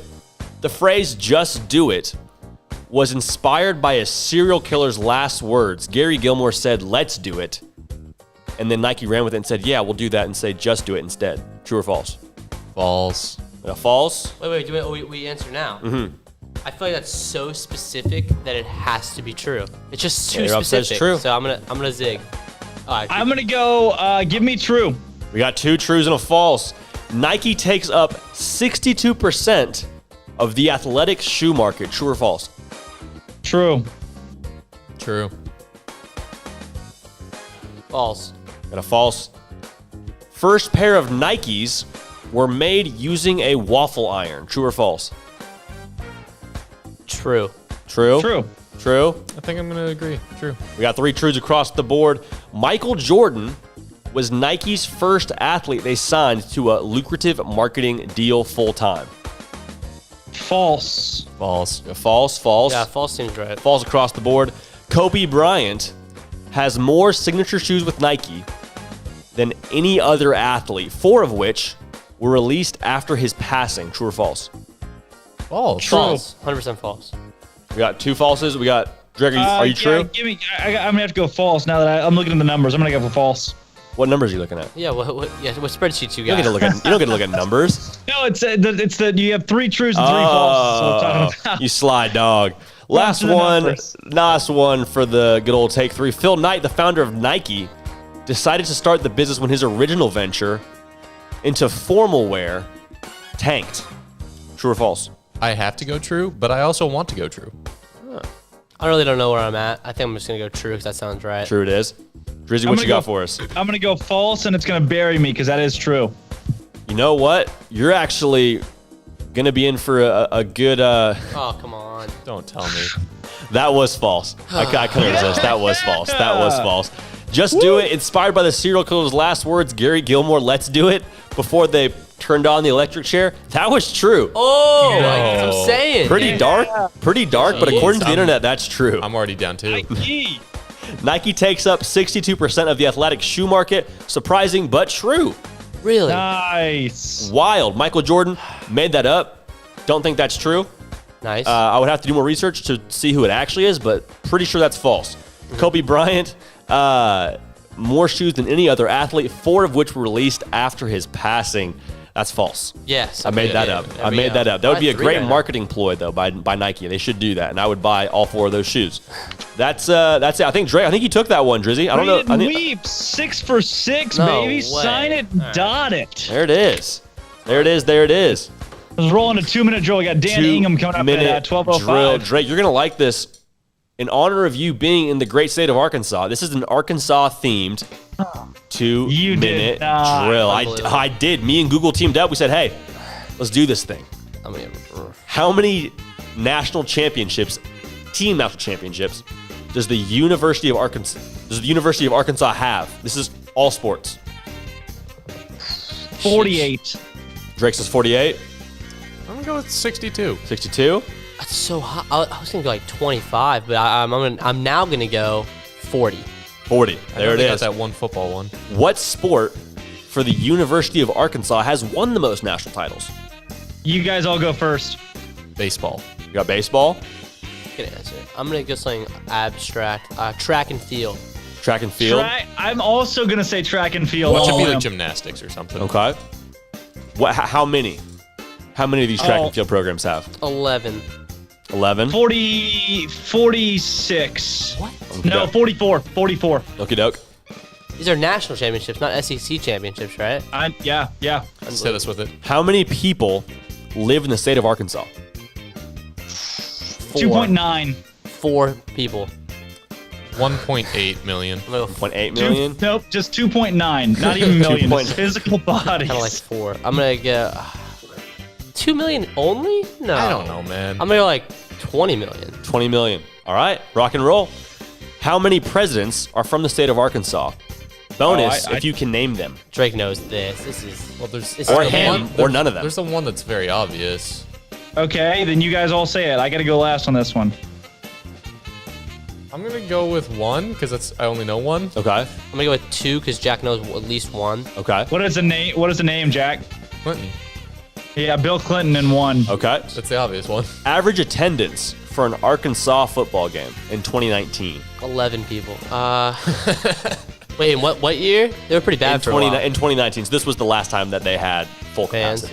Are we talking like people who stayed to the fourth quarter or just people who showed up? We're talking they got their ticket punched. They said, hey, you get a seat. I don't know. Give me 54,000. 54,000? I'm going to go 45. 45,000? How big is their stadium? I'm trying to think. It's big and it's getting bigger. SEC sized, I would assume. Yeah, probably some girth to it. I'm going 60K. 60,000. Ladies and gents. Is that it? We're good? That is it for a 2-minute drill. We're doing a 5-banger. That's good. How many team natties does Arkansas won across all sports? 47. Oh, Drake 48. Said 48. He's over. He's over. Price is right rules. What sport for the University of Arkansas has won the most national titles? Now, it was track. Oh, my God. Now, y'all got to pick between indoor and outdoor track. Oh, wow. Outdoor. You're outdoor? All right, so I guess I got indoor. Is indoor track there with we go. 20 national titles. How many people live in the state of Arkansas? 3.018 million. That's it? Wow, 2.9 on the clock. There it is. That's like none. How many presidents are from the state of Arkansas? It's 1, Bill Clinton. Average attendance for an Arkansas football game? A-Rob actually nailed this. 59,884. So 60,000 was off by like about 200. 120 people. Wow. But, all right. I don't know. Nonetheless, I think Drake probably took that one. Unless the very unfair track. I mean, got him on the indoor track. Indoor track. Yeah. Got him on the pop. I think Drake ran away with this one as I think so too. As the nailed the Arkansas population. resident. Drake, congratulations. Thank you, guys. Always an honor and a pleasure to represent my home state well. And to represent Bands and Business Services. The first hour of SicEm365's Uptempo is brought to you by Bands and Business Services, owned by Baylor grad and SicEm365 premium member Jonathan Green. Bands and Business Services offers a full suite of business support and financial services. They specialize in bookkeeping, payroll, outsourced CFO services, and consulting. They can even help you with your taxes. Their business helps you run your business. SicEm365.com/BANCIN. Bands and Business Services for more information. I'm Drake Toll, J.D. PicKell. Armstrong Sims is not in the studio today, but Jack McKenzie and Andrew Robertson are. When we come back, Dan Ingham, the voice of the Baylor Lady Bear softball program, joins the show to talk to us about the regional in Gainesville. Don't go anywhere. This is Up Tempo. Two things just meant to be together, the Baylor Bears and the Final Four. Michael Woodson and company are still alive in the NCAA postseason after knocking off TCU for the third time in 4 tries yesterday in the Elite Eight. The Bears won the doubles point on a tiebreaker, and senior transfer Spencer Furman clinched a singles point for the team to send Baylor to its first Final Four since 2015. The Green and Gold meet 3-seed Tennessee at 1 p.m. today in Orlando with a spot in tomorrow's national title against either Texas or Florida on the line. Follow along on the Baylor men's tennis Twitter page. Elsewhere, Baylor baseball defended its home turf and avenged an early season loss with a 9-5 win over Oklahoma last night in Waco. Senior Andy Thomas belted a 3-run home run early, only for the Sooners to tie the game soon after. It was a 2-run blast, though, by Jared McKenzie that helped build separation down the stretch and lead to Baylor pulling away with a 9-5 dub. And the softball team is in Gainesville, Florida today to open up regional play in the NCAA tournament as a 2-seed. Baylor plays at 3:30 today against a stout South Alabama team and will play either Florida or South Florida tomorrow depending on the outcomes of the 2 matches. The double elimination tournament takes place today through Sunday and can be seen on ESPN. In basketball, All-ACC forward Quincy Gurrier is transferring from Syracuse to play for Oregon next season after averaging 14 points and over 8 rebounds last season. And Texas high school running back Jaden Blue is sitting out his senior season of high school to prepare for college football. I'm Jack McKenzie in for Armstrong Sims, and that's all the news that is news in college sports. This has been Jack's Minute on SicEm365 Radio's Up Tempo.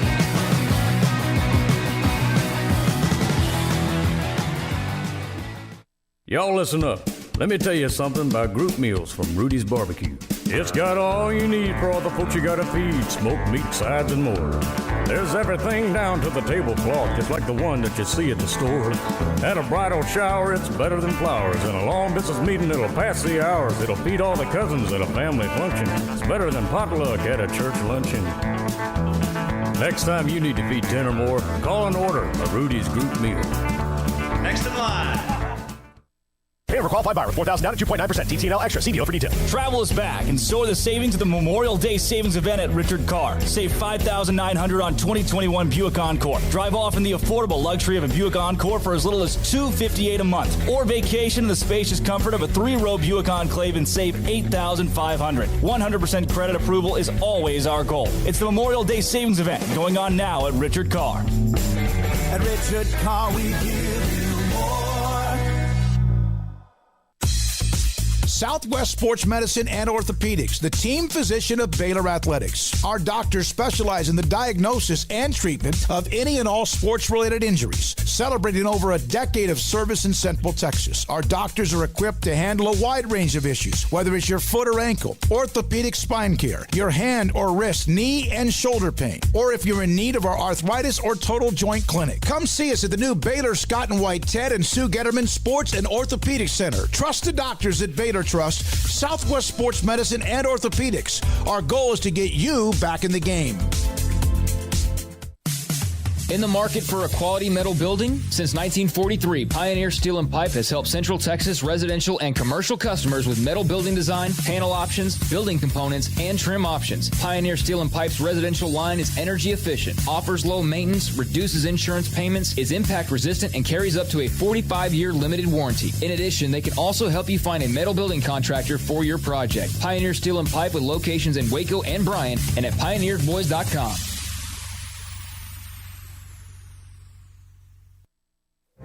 Boots add protection. Good boots help you climb better and move forward faster. And when your son or daughter steps into the boots of a U.S. Army officer, they also learn how to lead. In these boots, they'll gain more confidence with expert training in one of more than 150 occupational specialties. In these boots, they'll stand a little taller and lead a team with diverse backgrounds and areas of expertise to successfully accomplish whatever challenge comes next. In these boots, they'll earn respect with valuable experience from day one that will give them solid footing for success into the future. Highly qualified candidates who earn a spot on our team can receive comprehensive health care coverage, college tuition assistance, and a bonus of up to $40,000. See all the things your son or daughter can achieve in our boots at GoArmy.com. U.S. Army Waco Recruiting Company, 254-598-8131 or 254-776-1543. Welcome back to Up Tempo on SicEm365 Radio. Cynthia! Cynthia. Jesus died for our Cynthias. Call us on the Impact Health Labs caller line at 254-339-1122. Julia Roberts. Julia Rob. Now back to the Bears Den with Drake Toll. And welcome back into the Petty Clinic Low T Bears Den remote. Happy Friday, everybody. May 21st, starting up the 12 o'clock hour today. Baylor softball in action today. Baylor men's tennis in the Final Four. Outside of that, baseball, Oklahoma. A lot of stuff going on, and now joining the show, the voice of the Baylor softball team, Dan Ingham. Dan, you've worked in media for a long time. You've been around media for a long time. They say that the spring things slow down, and I got to tell you, they lie. They don't know what they're talking about. Yeah, that's just not true. It's been about a decade since I was a sports anchor in Waco, but back in the spring, it was pretty crazy with all the spring sports that you mentioned, plus prep sports. It was a 7-day-a-week job, but that's all right. It's a lot of fun. We're fortunate that a lot of the teams that we get to cover and be around are playing meaningful games this time of year too. Exactly. I tell you, we need 8 days a week when it comes to spring. They told me, they said, look, your job, things will slow down, and they lied. They absolutely lied.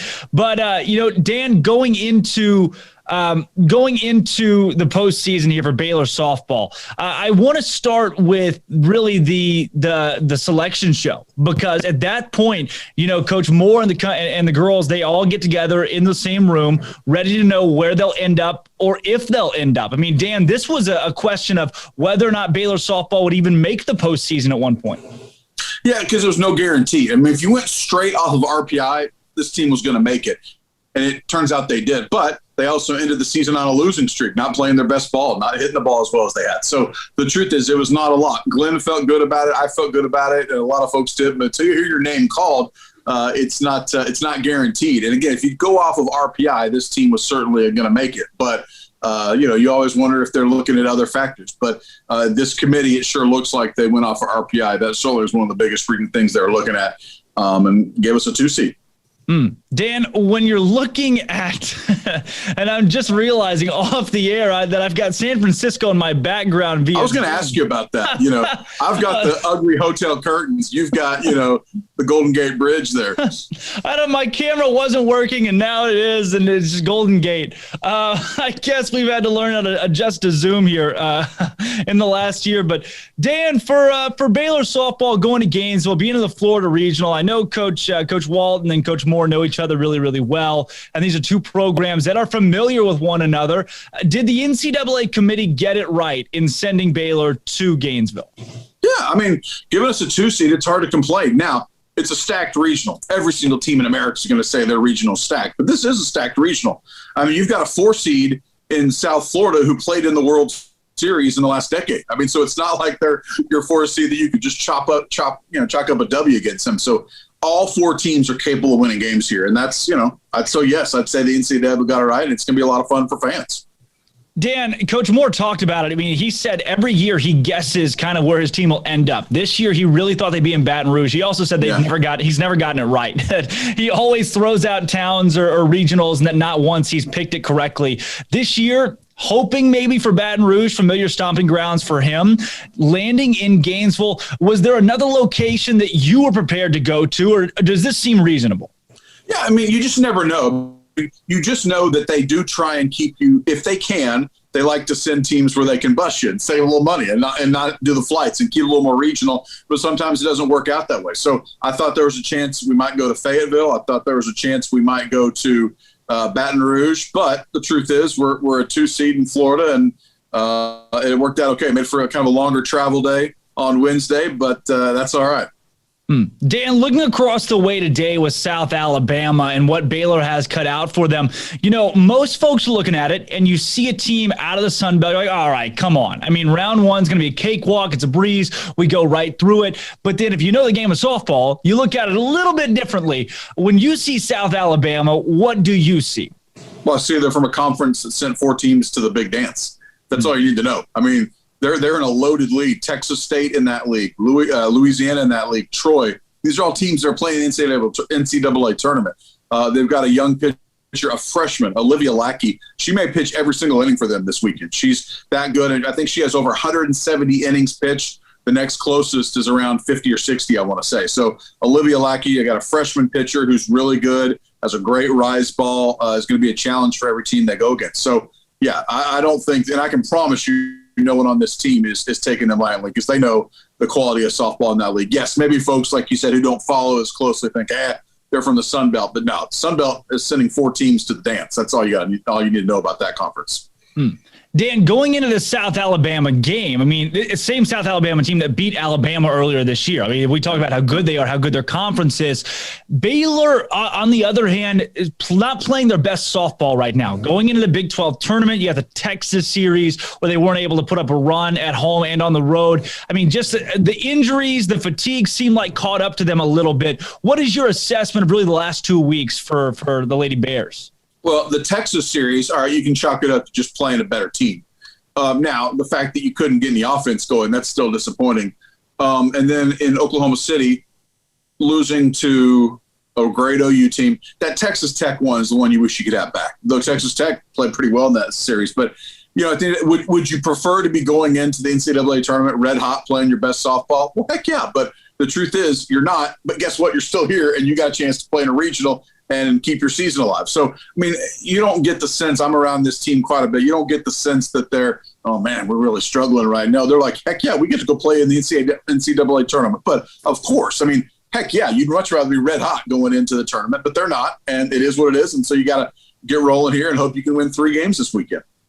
Dan, we talked to head coach Glenn Moore earlier this week about making the postseason this year and how a lot of folks kind of take it for granted. I mean, there was a point in Baylor athletics where going to the postseason in almost any sport was pretty rare. And now, men's and women's basketball, softball, baseball have spoiled the fan base. So I think there's a lot that goes into making the tournament as many times as he has. But this year, looking at the fact that this team's season was stripped away last year, 2019 year was a down year, no NCAA tournament. 2/3 of this team have never been to the big dance. They're getting to see that for the first time. How does that dynamic play into what Baylor will be able to do this weekend? Yeah, I've been wondering that myself. That's a good question, Drake, because I was looking at the roster just this morning. There's 5 players, active players, who have been a part of an NCAA tournament game on this team, just 5. And so you got some injured players who have been a part of it, just 5 of them. Now, they're 5 pretty key players, but that's interesting. So you do have some players like Lou and Emily, some of your best players who have never been in this moment. Now, have they been in big moments before? Yes. So, and I was talking to Taylor Ellis the other day, and Taylor's kind of fired up for him because they've never got to – because this year they've not gotten the big crowds that we've gotten to play in front of because of COVID restrictions. Well, they've locked that off. They've changed that here in Gainesville. And I mean, if we get to play Florida, it's going to be a packed house, and that's fun. I mean, it's fun if you're the home team, but it's also fun to be the visiting team and play in front of that environment. Do you know how someone's going to do until they actually do it? No, but I suspect most of these girls can handle it. I mean, they've been in big moments before, and some people just rise to that occasion. But yeah, I think that it's funny. I was doing some research this morning. I was like, man, there's only 5 girls on this team who've actually been a part of an NCAA tournament. Active players again. Yeah. Very rare for a Glenn Moore team. Super rare for a Glenn Moore team to have that few players, the NCAA postseason experience. But on the other side of that, so you got your 2/3 that have never played, but then you have that core, the Gia Rodoni. When I think Gia Rodoni, I think 2017, Oklahoma City, this young player going out there and starting on the mound and playing the College World Series. And now she brings that experience into the Gainesville Regional. When you talk about those 5, the core that are still there, while I know a couple of them are hurt, I mean, this squad, that nucleus, they've been here and they've seen this. Yeah, Goose McGlaughlin hits a 3-run homer in the Super Regional at Arizona in 2017 that quiets, 5,000 people at Arizona and sends us to the World Series. You got Gia Rodoni, who, oh, by the way, threw a couple of no-hitters against James Madison in a regional just 4 years ago. So, yeah, they've been in some big moments before. Taylor Ellis has been in NCAA tournament games since she's been here. So, yeah, those 3 have been a part of big moments before. And so that's got to make you feel good that you've got some folks that, they're not going to shrink under the pressure. Dan, you've seen it. I've heard Coach Glenn Moore talk about it. I've heard Scott Drew. It comes really across all the Baylor athletics, encompasses the entire, every bit of the program, the Baylor magic. how Baylor's just not supposed to win. They're the little scrappy Texas school that comes in and ruins everybody's parade. I mean, that's what they played in Georgia or against Arizona. I mean, in those years where Baylor's making splashes in the postseason, they're doing it against teams they're not supposed to beat. Does that seem like a mantra or something that this team wears with them going into this postseason against a powerhouse in Florida? I'm not sure, but I know that they're really fired up to hopefully get a chance to play a team like Florida. You know, I have no doubt about that. But yeah, I'll go back to 2017. If they can find that same kind of magic, that 2017 team, I can promise you, was really excited about going into Arizona and getting a chance to. I think they were the number 2 team in the nation and getting to upset them. So can you bottle some of that magic? Maybe. This team maybe isn't as deep as that squad, but this team has some talent. And just it doesn't feel like this team at any point this year has put it all together for a stretch of games. And what better time than now? Because there is the ability to do that. And when I say that, I mean a couple of pitchers who can, give you some shutouts or go 7 innings and only give up a run. And then also your offense clicking at the same time. If they can find a way to do that, which this team is capable of doing, then heck yeah, they can make a run. Dan, along with that, in your experience covering Baylor for so long, just in your opinion, what is it that leads to that Baylor magic? Because it seems like so many times the Bears come in as an underdog and find a way. I think some of his mentality. I think that, and let me just push back a little bit, because I think that, some coaches may like that, but other ones feel like that they've built programs that they are the big bad bully that pushes other people around. It's fun to be known as the underdog, but I bet you most coaches would rather be known as that number 1 seed, that number 1 team in the nation, that other folks want to come and knock you down. But you're right. I think that if you have coaches like Glenn Moore, who fosters the right kind of environment for their team and belief that they can be maybe more than they think they can be, then yeah, you can create some of that Baylor magic. And I will tell you, I promise you, other programs' success, they do build off each other, because I see it firsthand how much they're following what tennis is doing right now. They're like, ooh, how'd they do? I mean, they're all talking about it. And so they do they do play off each other that way. You're exactly right. We talked to a tennis player earlier this week, said, hey, we saw the basketball team do it. We saw them march all the way through the tournament. I mean, it gives other programs confidence, and I'm sure softball is doing the same, watching those guys over in Orlando. Dan, going into Florida, South Alabama, the tough regional that it is, what does it take, not just to knock off those teams, but to win in the postseason period? Pitching. I think what I told you, I think we talked about this 2 weeks ago for the Texas series. If Baylor can get a weekend full of outstanding pitching and enough timely hitting, they can win the games. I don't think this is the kind of Baylor team that's going to win games 8-7, 9-8, or at least on a consistent basis against the kind of quality teams that they're playing. But right now, if Baylor holds a team to 2 runs or less, they're 23-0 this year. I mean, that's your magic number right there. So if Sydney, Aaliyah, and Gia, if they can find some of that Baylor magic you were talking about, this team can win this regional. Dan, have we seen that yet from Baylor? I look kind of at Texas Tech a little bit, but have we seen really just consistent, one steady weekend of the pitchers just being on in every game they've thrown? I'm not sure that we have. I don't think we've seen 3 or 4 games in a row like that. And some of that Gia at the early part of the season was recovering from surgery. She wasn't at 100%, but I don't know that we've seen it. What better time than now? Yeah. And Dan, it feels like the last couple of weeks have just been stacked up with teams that Baylor's familiar with. I mean, not just the fact that they're playing a Texas Tech or an Oklahoma or an Iowa State who they've already seen this season, but just, I mean, you go through Big 12 play, and Glenn Moore's been here 20 years. I mean, he's seen these teams before, these coaches, these programs. Now you get to face a team in South Alabama and hopefully Florida that you're a little more unfamiliar with this season, at least. Get some, they always talk about, coach talk about, like, you don't want to practice against yourself. You want to see some other warm bodies out there. Just being in a new environment against new teams, does that give Baylor any sort of edge or maybe something else to play for this weekend? I think that it's refreshing probably for the team and maybe for the other teams too, frankly. But I think it is refreshing when you get to play someone new. And I'll kind of add to what you're saying. I'm not sure that they're going to play a team, at least offensively, that's as good as Oklahoma or Oklahoma State. So I mean, you faced maybe the 2 best offenses in America already. So I think that that's a real plus too. Not taking away from Florida. Obviously, they're dang good. They're the number 4 overall seed. But I'm not sure you're going to see better teams offensively than OU or OSU. And so, heck yeah, it's all downhill from there. Damn, dream scenario. What is it going to take this weekend when you think about, you're going to bed at night and you're thinking, this is how we're going to do it. This is how it's going to happen this weekend. What does Baylor do to make it out of this regional?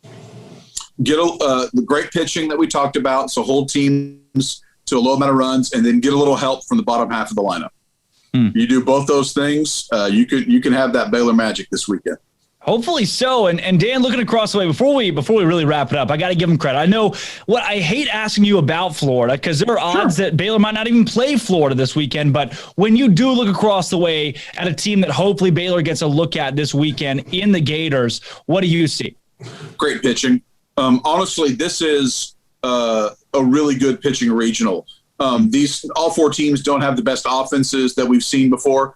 But it's a really strong pitching regional, and Florida's got it all. They can hit and pitch, and great program. Just walk. They have that vibe. You see all the national championship signs they have outside their stadium, and it's a beautiful stadium. This is, they're a big time program. But again, this isn't the first time Baylor's played teams that are really good. They've got OU and OSU in their own conference, and Baylor's been those World Series teams before too. Dan, I know we've been talking about Baylor softball so much. I've just completely skipped over you. I got to turn the spotlight to you for a second here. Your trip to Orlando, the opportunity to get to do this with Baylor softball, follow these girls, and now be in the postseason. What is this like from a broadcaster's perspective as you get to be a part of the team for big weekends like this? It's a lot of fun because I think you get a lot more insight into the team, not stuff that you would ever betray trust, that kind of stuff, but just insight. I'm there sometimes when they're scouting because we're watching, we're eating dinner, they're watching the other team, and I get to get a little feel for that. You get to know the girls, you get to know the coaches really well. We just had lunch, that kind of deal. And then, for me, it's just fun to get to be part of the NCAA tournament. I'm not a full-time broadcaster anymore, so I get to scratch that broadcasting itch with this gig, and it's a lot of fun. Dan, with it, I'm thinking back to the KWTX days. I don't think you were ever a weatherman, were you? No. I was news and sports. I'm gonna let you live a dream out here for a second. Give us a little weather update there in Orlando. How are we looking today? We're gonna play softball? The weather looks good. It is muggy as all get out. I went for a 2 or 3 mile walk this morning. It was drenched in sweat afterwards, but that's all right. We are in Florida. At least it's not raining in Gainesville. So the humid Florida. Well, Dan, before we get you out of here, obviously we're excited. I want to thank you for coming on and giving us perspective into the weekend. Going to be a fun one. Hopefully we're talking again on Monday with a wild miracle appearance into the college. It'd be the super regional. But Bear Games question of the day today, men's tennis in the Final Four. They got Tennessee coming up at 1:00 local time, 2:00 there. If you're in the huddle for Baylor men's tennis today, giving them the pump-up speech, what's your message to Michael Woodson and the boys? Believe you can do it. Go out there, and then step on their neck. If you get a lead, step on their necks and crush them. Maybe that's not the PC thing to say, but yeah, if you get a lead, crush them. Hey, that's the Baylor way, right? You just gotta what's the kill chant that they do? Just go out there and make it happen. Dan, thanks so much for joining the show today. Pleasure to have you as always. And like I said, if we're not talking again come Monday about a super regional, I'll be wholly disappointed. I know you will be too. Yeah, that's why you play this time of year, to get the chance for big moments like that. That's right. Thanks again, Dan. Pleasure to have you again. That was Dan Ingham, who is the voice of the Baylor softball team, talking to us about the regional coming up this weekend. Baylor taking on South Alabama today. That is at 3:30 Central Time. Baylor also going to meet up with South Alabama. They're going to meet up with either South Florida or Florida, depending the winner of that one. And it'll be big.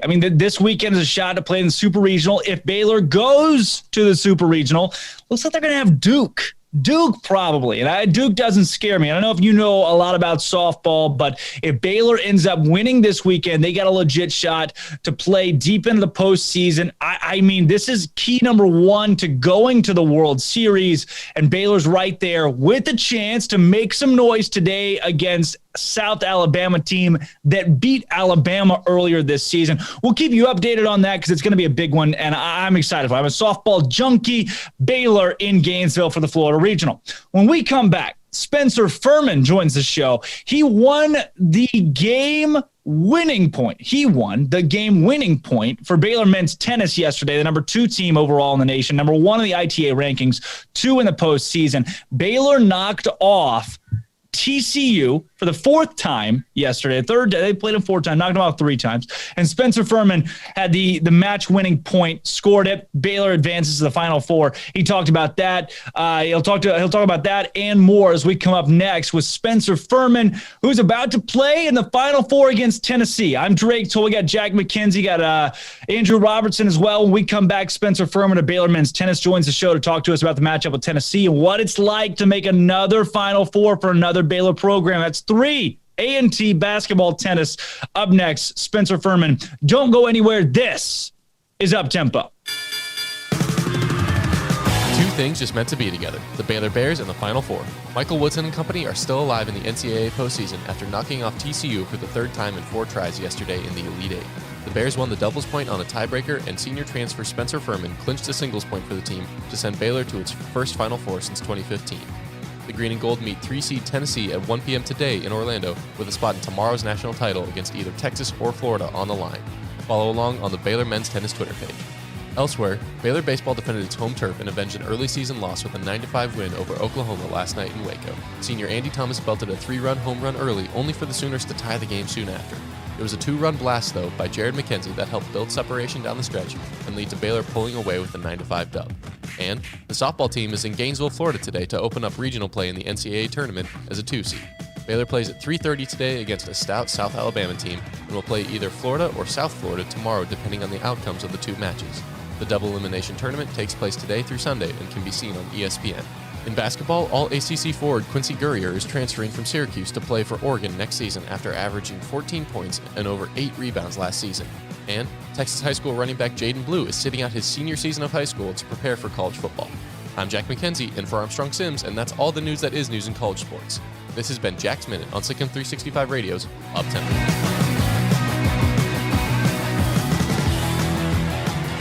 Boozers is the wedding ring store and more. If you're ready to get engaged or already married and want to upgrade your wife's ring for a special anniversary, Boozers is the place to go. With the largest selection of premier quality diamond engagement rings and wedding rings in Central Texas. They have 7 cases with over 300 styles of rings from top designers like Natalie Kay. Choose from yellow, white, or rose gold, plus beautiful top quality loose diamonds. With an in-house jewelry, they can also custom make anything you want. Bring in a picture or drawing and let Boozers create your one-of-a-kind pendant or ring. They can even use some of your old gold and diamond jewelry to create something new. At Boozers, you'll find a great selection of quality timepieces, and Boozers is the place for expert watch maintenance and repairs, too. They specialize in expert Rolex watch repair for fine jewelry, watches, custom work, and more. Go to Boozers on Valley Mills and Lake Air Drive in Waco. Boozers, the wedding ring store and more. With so many companies and policies out there, it gets so confusing shopping for insurance, and I never know if I'm getting the policy that's right for me. Luckily, I met the team at the Niche Group Insurance Agency. With the Niche Group, you can go to one company and get access to coverage options from many insurance carriers, and you get to speak to a real person about your specific coverage needs. With the Niche Group, I know I'm getting the right coverage at the right price. If you need insurance, talk to the experts at the Niche Group at 1-800-258-8302.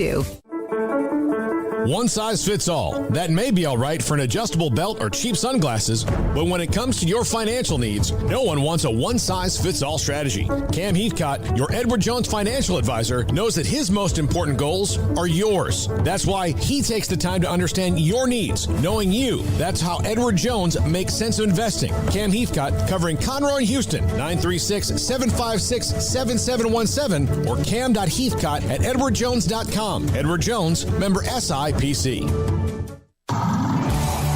It's time to fire up the grill, heat up the oven, or get that deep fryer going to enjoy the top quality products at Waco Custom Marketplace. Order 30-pound sacks of live crawfish by 6 on Wednesday. Pick up on Friday afternoon after 2 or Saturday. Enjoy the weekend. 30-pound sacks of live crawfish available right now for $4.25 a pound. Find all the crawfish boil ingredients you need, including red beef potatoes, sausage, corn cobbettes, and Louisiana boil seasoning. Make your order for live crawfish by Wednesday at 6. Pick up on Friday only after 2 or all day Saturday and enjoy the weekend. Waco Custom Marketplace, your home for fresh baked kolache, cinnamon rolls every day. Butcher shop to cut your steaks the way you want. Fresh seafood, summer sausage, boudin, house-cured and smoked bacon, spices, seasonings, soup mixes, and more, and weekly gift boxes for any occasion. Waco Custom Marketplace, 425 Lake Air Drive in Waco, or WacoCustomMarketplace.com.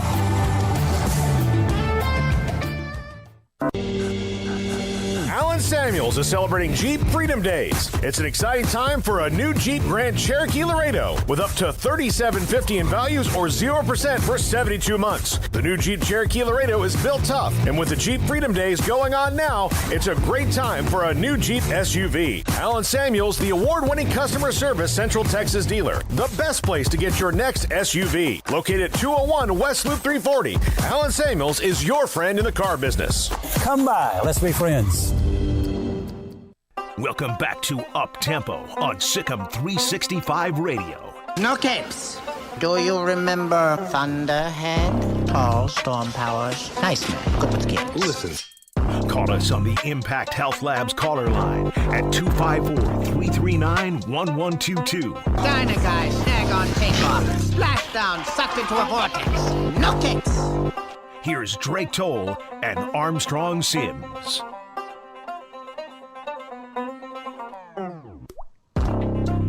And welcome back into the Petty Clinic Low T Bears. Dan, happy Friday, everybody. Today, Final Four day. Baylor men's tennis taking on Tennessee after knocking off TCU yesterday. We're joined on the show now by Baylor's really one of the star tennis players, this Baylor team who wasn't in a Baylor uniform last year. That's Spencer Furman, who transferred in from Duke, took a chance on the Baylor program, and now he is in the Final Four with the Bears. Spencer, thanks for coming on the show with us today. Oh, thanks for that introduction. Appreciate that. Absolutely. Spencer, I mean, this team and everything you guys have done, you wouldn't be here if it wasn't for you. I mean, wins in 11 of your last 12 games and clinching the win yesterday against TCU, knocking off the Horned Frogs for like the 7th or 8th time this season. Feels like you guys are playing every other week. I mean, what was going through your mind right there? Is it really came down to you with a shot to clinch? Yeah, I mean, they're a great team. We know every time we play them that it's going to be a battle, and today was no different for sure. I thought we got off to a great start with that doubles point, and then we just tried to carry the momentum as long as we could and ride it till the end. Spencer, how crucial was that doubles point? Because I know I was following along with it, and it got so close, and you got tiebreaker. I mean, that doubles point really seemed to carry a lot of weight, just momentum-wise at least. Oh, huge. That was huge. And for Finn and Charlie to step up like that at the end and get us over the hump for that was massive. And Matty and Nick played their normal stuff, got us a W. And then I know Sven and Connie will bounce back tomorrow, but that was huge by Finn and Charlie to get us there and give us that momentum going into singles. Spencer, I mean, every match carries more weight as the season goes on now, and all the way through the postseason now, all the way to the Final Four. I mean, the last 4 teams standing, and Baylor is one of them. Do you feel the pressure yet? Even going into TCU, were the nerves there more than they have been in the past? I mean, of course, but you try not to think about it. I mean, personally, I'm getting a lot of strength just from watching our basketball team do it and trying to replicate what they did. They kind of get that formula down. But no, for sure, we're trying not to think about it, though, and trying to just stick to our process and know what we do and try to execute that. Spencer, going into those big matches, going into a TCU, now going into a Tennessee, I mean, how do you reset? What is the mindset? Take me through the mindset of someone who's just trying to get ready to take it match by match. I know you hear that all the time, match by match. How do you actually do that? I think just going back to our routine as a team, what we have every night with dinner, eating it with each other, trying to spend as much time, and then going over the game plan and then preparing our body for tomorrow. I mean, we don't really have a lot of turnover time here, so just trying to get fully recovered and get back at it tomorrow. Take me through that too. I mean, you're looking at, on the men's side, they play the Elite Eight in basketball, and then you get an entire week break into the Final Four, the national semifinal, one day in the national championship. For you guys, it's Elite Eight Thursday, Final Four Friday, and then the hopes of a national championship Saturday, just boom, boom, boom. How tough is it, not just to reset, but on your body to go back to back to back? No, it's definitely hard. That's what that week after Big 12s is so important for us to prepare our bodies for that. But no, we feel prepared. We feel ready to go. We feel that there's going to be nothing holding us back tomorrow. We'll go after it. Take me through that week, really the Big 12 tournament and what all went into that for you. I know you were at that point harboring a number 1 ranking in the nation, trying to build that resume and be the number 1 overall seed going into the postseason. What did that week look like? What was kind of the mantra before even this tournament started? I mean, even for that tournament, we knew that teams are going to come our way, and we might play indoor, we might play out. So we said to amongst our team that we're going to play anyone, anywhere, and it doesn't matter. And we're just going to do what we do. We're going to play our best self, and we'll live with no regrets with that. It's interesting to me moving forward through this tournament, just how you guys been able to put it together. I mean, meeting expectation. Everybody's got those expectations that Baylor's one of the national championship contenders.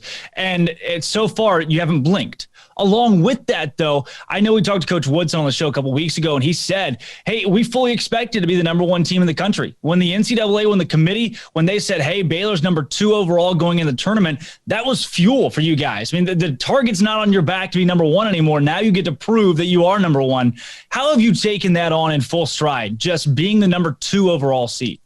Yeah, no, it's funny. I was just talking to Adrian about it. I feel like we've flown under the radar with that number 2 seed and just going about our business quietly, but we know other teams are watching.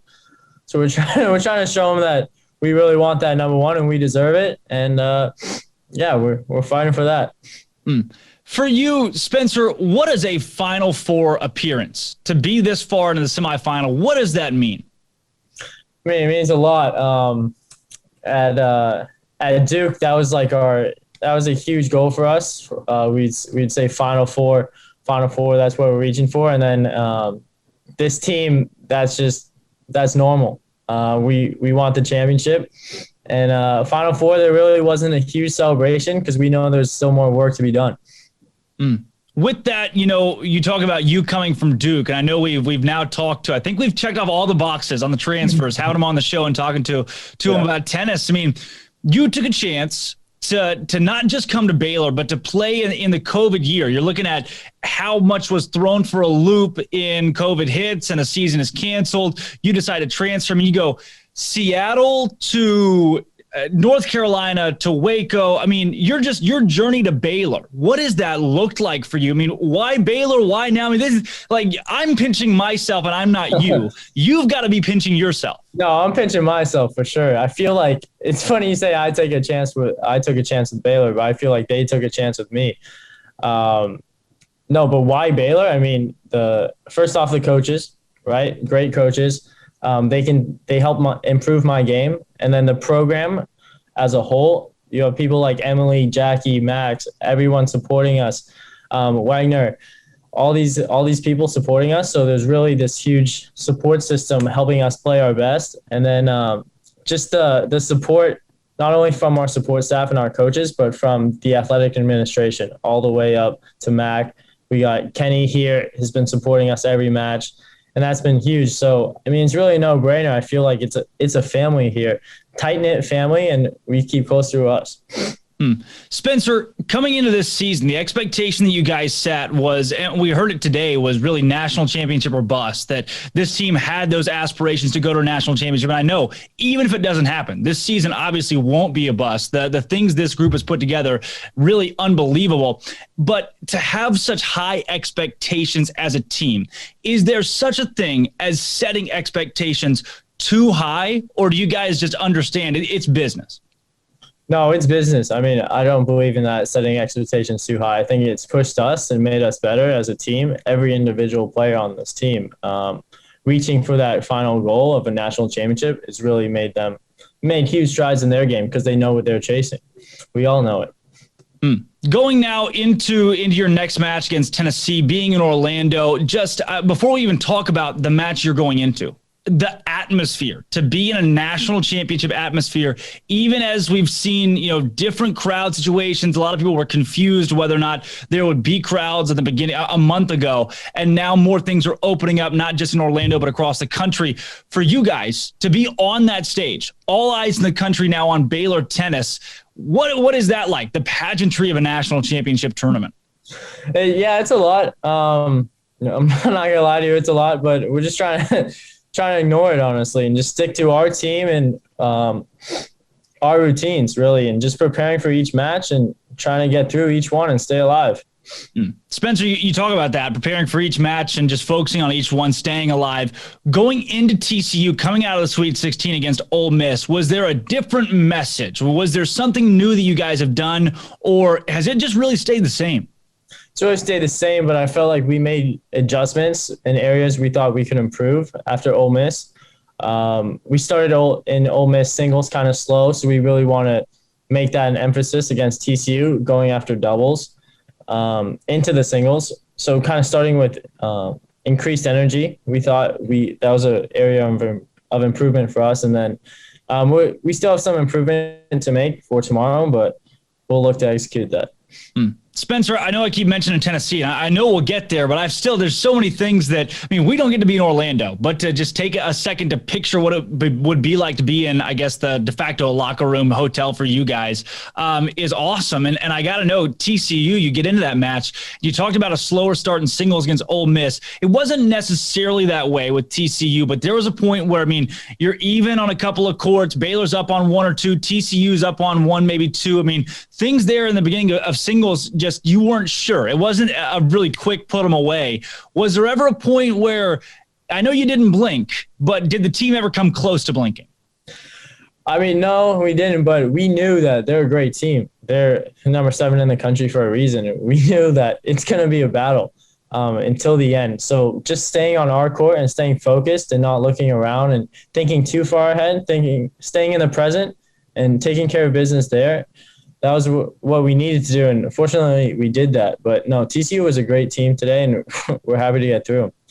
And, like I said earlier, Spencer, with your numbers, just reading 11 out of the last 12, the hot streak that you're on, especially seems like you're playing your best tennis when it's really started to matter. What do you attribute that to? What, are you eating something different for breakfast? Are you changing Gatorade flavors? What's going on for you? I think just great coaching. Communicating with them as much as possible and seeing areas where I could improve. And that's been the key, just trying to get better each day and really focusing on my process and what I do to play my best and then sticking with that. So no, the coaches are a huge part of that for sure. Woodson, Isaac, and George, all of them have made huge strides in my game and helped me a lot. So opening serve tomorrow at 1 o'clock, I should say today at 1 o'clock. And in the semifinal, you got Tennessee coming up. I know it's quick. You don't get a ton of time to turn around and pay attention to Tennessee, but what maybe about them and really going into this match, what's the main message? Honestly, I don't know a lot about them. We were able to watch just about 10 minutes. We can see they're a fiery team. They get pumped up. They're very good. They're not going to beat themselves, and we have to be ready for a grind. They won the SEC championship for a reason, and so they're a great team, and we have to be ready. We have to be ready for a battle. When you get to this point in the season, I know a lot of teams talk about this in basketball and football especially, but even for tennis, offer me perspective in, are you tweaking things based on the opponents you're playing, or are you just playing your game at the highest level possible? How much preparation depends on the opposing team compared to how much it depends on you and your team? There's a little preparation on what the other team's doing, but no, mostly we're just focusing on ourselves and what we need to do to be able to show our best selves once we get on court. And so we're preparing what we need and taking care of that first, and then worrying about small details after. So, Spencer, what does Baylor men's tennis have to do to get past Tennessee and make it to a national championship? We need 4 points. It's going to be a total team effort. We don't know where those points got to come from. So it's going to be everyone's going to have to show up, fight till the end. They're a great team. It's going to be hard to put them away if guys are up. So until the last point, everyone's going to need to fight. And, it's going to be a total team effort. That's what you got to do. What gives you the confidence that it'll happen? What is the chip on the shoulder for this team where all right, we got a shot, we're going to the championship? Yeah, we know, first our training and our preparation, but also our past results, making the finals of indoors. We beat a lot of great teams there, a lot of top 10 teams there. And then winning the Big 12 tournament just a few weeks ago was big, beating 2 top 10 teams. Texas is in the Final Four now, and we beat them. So, no, we have a lot of results to fall back on as well as our training. You mentioned that talking about the indoor championship, falling to North Carolina. You guys got to taste a national championship in the middle of your season, which is so odd, and then go right back out and play the rest of your year. How big? And North Carolina's out of it now, a team that won it. So obviously that doesn't translate to the outdoor as much, but how big was it even still to see a national championship level of competition and compete at that level? No, it was very important for us just to see and to handle those moments and know what we need to improve on for next time. For me personally, like, it was my first time in the indoor finals or in a national championship setting like that. So to know what the atmosphere is like and how I need to improve and handle myself, my emotions, and my excitement better for next time, that's going to serve us well going into this match tomorrow. Spencer, with that, I mean, Coach Michael Woodson, I'm one of the biggest Michael Woodson fans that I think exists. This show is a Michael Woodson show at this point. And him now being the head coach of Baylor men's tennis. I know you've only gotten a chance to be around him for a little over a year now, but I mean, the fact that now he gets to be the head coach, step into that role and really just in a crazy year, how has he led you guys? How much credit do you give Michael Woodson for what this season has been? I mean, I give him a ton of credit. You would think he's a vet in this. He's been around so many great coaches before him, and you can tell he's learned a lot from all of them and picking out what makes them great. And he's delivering. I thought it was a no-brainer to make him the head coach, and I see him being the head coach here for a long time. But I think what makes him exceptional is just his ability to talk and relate to players. To have the players in the best frame of mind going into the matches in high pressure situations. And that's all you can ask for from a coach. Spencer, with that, I mean, one of my last questions for you is you go into Final Four action. I've read through the tweets and things, you got Scott Drew and Jerome Tang and all these coaches that are Dave Aranda are tweeting out in support of Baylor men's tennis. And somebody tweeted, the whole city of Waco is proud of you. I mean, everybody, the pageantry that we talked about that goes into being at this stage, to know that Baylor Nation's talking about you, Baylor Nation's supporting you. There are a lot of schools that tennis is an afterthought. But when you wrap all this up into a bow, the way that Baylor has surrounded this program, what has it been like just to be at this level of competition now and see the love pour in? Man, it's meant everything. I mean, we feel all that support from Baylor Nation, Waco. We feel that every day, and we feel a bigger purpose of what we're fighting for. It's not just this team, but we have a whole Baylor Nation that we're competing. They want to see us win, and they want to see us do well, and we want to make them as proud as possible. So, no, we feel that support every day when we step on the court. Well, Spencer, barring any outages, they'll be watching you guys again against Tennessee, and hopefully that live stream is up so folks at home can pay attention to it. But for you, I mean, I'll be candid with this one. Do you regret coming to Baylor at all? No way, man. No, it's the best decision I've made in a very long time. No, it's been awesome. It's been a dream, really. I love it. And now here you are in the Final Four. I mean, best of luck against Tennessee. I know you guys are excited for that. And it's on tap. I mean, it's gonna be great to watch you guys with it. Spencer, we got a Bear Games question of the day for you today. And this one kind of focuses around the tennis team. So we're asking our callers and our guests, if you're in the locker room or on the court right before the match, what does your pregame pump-up speech sound like in the Final Four? And I know yours is going to be different than a lot of the callers who are not going to be in that huddle, since you will be. But what are your words of wisdom that you offer up for the old tennis boys playing in the Final Four? I mean, the thing I said, and I'll say again against Tennessee, was two things. The first is we have to go out hunting, have that hunter mentality. So that's the first thing. And then the second thing is to be present in the moment, to not think too far ahead or not think behind. So to take care of the present and go back to our process and what we know, our routines, and just stay present, stay calm in the moment. Well, Spencer, best of luck against Tennessee. I know it's a huge match, not just for you personally, but for the program and Baylor as a whole. Congratulations getting to this point, but don't stop now. Like, why stop now? We're loving talking about tennis. Let's just keep it going.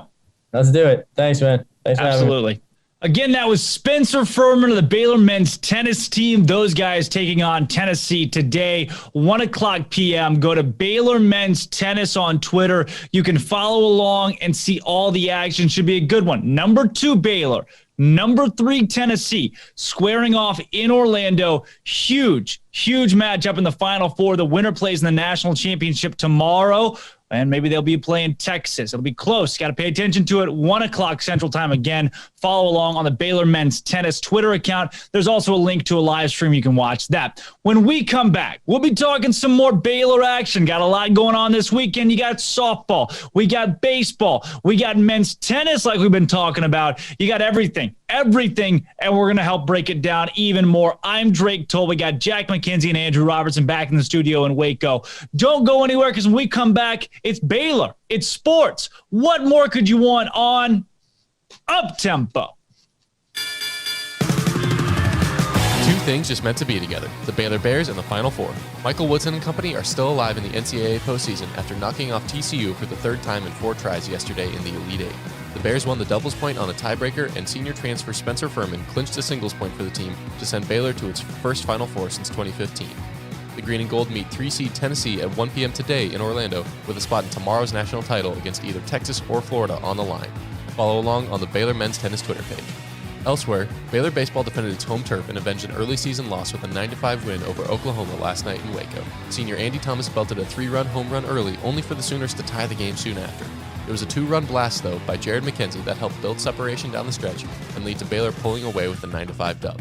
And the softball team is in Gainesville, Florida today to open up regional play in the NCAA tournament as a 2-seed. Baylor plays at 3:30 today against a stout South Alabama team and will play either Florida or South Florida tomorrow, depending on the outcomes of the 2 matches. The double elimination tournament takes place today through Sunday and can be seen on ESPN. In basketball, All-ACC forward Quincy Gurrier is transferring from Syracuse to play for Oregon next season after averaging 14 points and over 8 rebounds last season. And Texas high school running back Jaden Blue is sitting out his senior season of high school to prepare for college football. I'm Jack McKenzie in for Armstrong Sims, and that's all the news that is news in college sports. This has been Jack's Minute on SicEm365 Radio's Up-Tempo.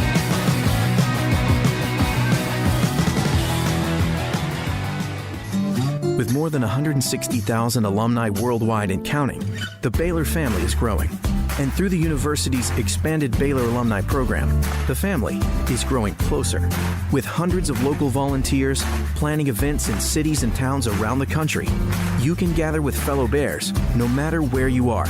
So, get connected, get something started, get involved, and make plans to get together with Baylor alumni.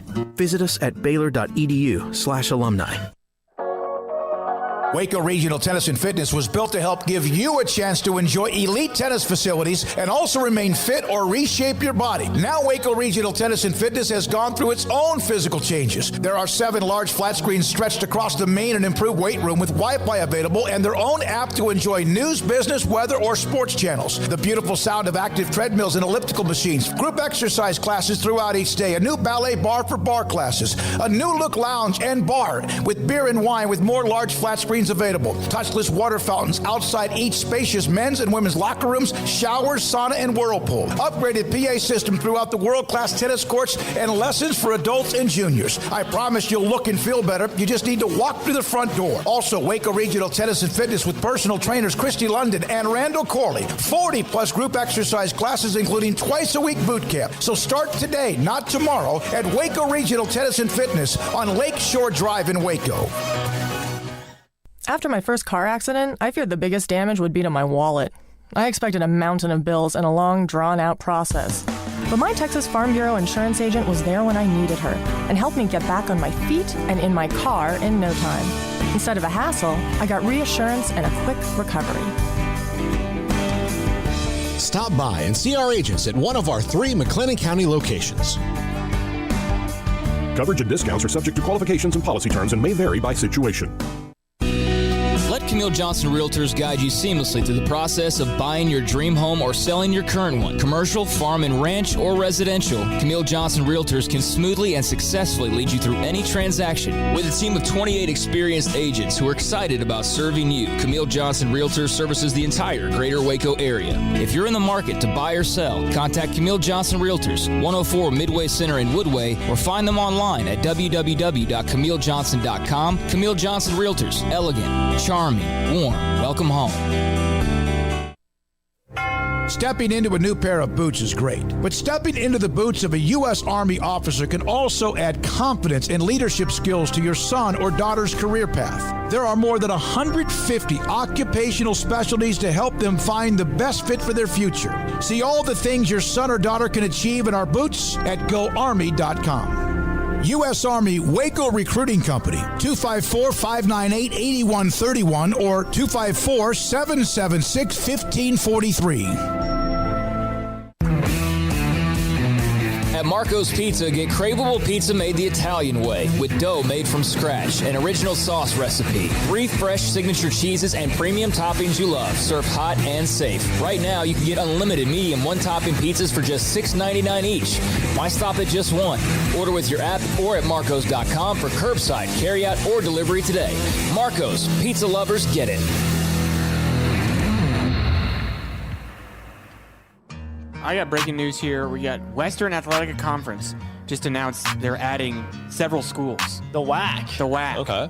Welcome back to Up Tempo on SicEm365 Radio. I think Coach Gundy would be like my guy that I would just a hair. Yeah. I just want to be able to see it flow when I kind of slam his arm down. Here's Drake Toll. Glow T Bears Den remote today. Happy Friday, everybody. That was Spencer Furman of the Baylor men's tennis team. Hey, Rob, what do you guys got going on in there? I'm seeing some golf, maybe some baseball happening. Yeah, well, we got some softball going on here. We got the number 14 Kentucky playing Northwestern in a heated matchup, top of the 7th. We have the PGA Championship with my guy Brooks Koepka teeing off right here. But yeah, no, not. I mean, the thing is, all the sports that I want to watch aren't even available to watch. I'd love to watch, Baylor softball, not available. ESPN doesn't have the rights to host the tennis on their platform. Baylor softball's at 3:30. But it seems like I'm not going to be able to watch anything that I actually want to watch. It's pretty sad. Wow. Well, all right. How about that? Sorry about that, A-Rob, that you're not getting your... I just want to watch Baylor, man. Your fill-in studio today. You'll be able to get the Baylor softball playing today at 3:30 in Gainesville. They got South Alabama. Let's do a quick little breakdown of that matchup alongside Baylor men's tennis. So you got the Gainesville Regional going on today. Here's, where do I want to start? I want to tennis or softball. Man, the Final Four is going on today, Rob. The Final Four is going on today. It's kind of weird, the structure of this tournament. We talked about it a little bit a couple shows ago, but it's... The Final Four to the Elite Eight to the Final Four to the championships all takes place in about 3 days, when it feels like the Sweet 16 break between the Sweet 16 and the Elite Eight was like a week. I don't really understand how it's very bottom heavy. It's loaded towards the end of this week, and if you're a tennis fan, this is the best time of the year. There you go. Baylor comes in 33-4 into this tennis match that starts right now. It is 1:00 p.m. Central Time, 2 p.m. Eastern Time, Orlando, Florida. The USTA National Campus is the site of the Final Four. Baylor, number 1 in the country, 33-4 overall, 4-1 in Big 12 play. Tennessee, number 3 in the country, 28-3, 10-2 in the SEC, champions of their respective conference in the Southeastern. Baylor right now, number 1 in the ITA rankings. Number two in the national seeding. For the 23rd consecutive year, the Baylor men's tennis team competing in the tennis championships. The Bears are making their 6th appearance in the semifinal, first since 2015. It's the Final Four. I mean, it's win or go home here for Baylor men's tennis. Number 1 ranked, 2nd seeded Bears facing number 3 Tennessee. Baylor enters the semifinals on a 7-match winning streak, including the 2021 Big 12 Tournament Championship in Waco. The Bears have won 17 of their last 18, dating back to March 11th. And again, they're 33-4 overall. Final Four day for Baylor men's tennis. They're one of 2 Big 12 teams remaining in the field alongside number 4 Texas. 3-1 against the teams that remain in the NCAA tournament. They've beaten Texas. They've beaten Texas 3 out of the 4 times they've seen them. They have not faced either remaining SEC school. And Baylor currently has 17 wins over ranked opponents. And all 4 of Baylor's losses this season came against NCAA tournament teams. Look at like Adrian Boiton. I mean, you got Christoph, you got Konstantin Franzen. I'm looking at Ryan Dickerson, Spencer Furman, Sven Law, Matthias Soto, Nick Stakoviak. This Baylor team's loaded. I'm missing guys there too. Charlie Broom. This team's loaded, and they got a Final Four matchup coming up against Tennessee. Looking at Tennessee, not a bad team. I mean, come on, guys. SEC champions this last season in a solid conference. Tennessee's got pretty good pedigree in the game of tennis. They just beat Georgia. Georgia's maybe the best team historically in the game of collegiate tennis. Tennessee, not a slouch. Baylor's got the work certainly cut out for them. No matter what happens today, it will be a season a season to remember for Baylor men's tennis making it to the Final Four. Tennessee's solid, but I got Baylor in this one. Give me Baylor. If they can take the doubles point, they got a really good shot. And Baylor's doubles are the best in the country in my eyes. Man, I'm biased. And then the singles, it just really don't get a break. We talked about it again with Alex Gruskin this week. You don't get a break when you play Baylor's tennis, Baylor men's tennis. I mean, winning 4 points against them is borderline impossible. I mean, yeah, I think the point that you touched on where, Tennessee is a good team, we need to give them a bit of respect. I feel like anyone that's made it this far in this tournament, it's definitely difficult to get here. From what I've seen from Baylor, we get out to a quick lead. We get out to a lead pretty quickly. We typically win the doubles, which I believe takes place first before the singles. Correct me if I'm wrong. But it seems when I'm checking the Twitter page and I'm looking, Baylor seldomly starts from behind. So I think it's really important for Baylor to get out, get a couple points, get some confidence up, quick start. And I think we talked about it a couple shows ago, but we both said that we thought TCU was going to be a harder matchup for this Baylor team than Tennessee. But that being said, Tennessee's no slouch. So we got to make sure, right? These guys got to come out prepared, come out ready to fire. And I mean, it's 103, so they're playing right now. Best of luck to them.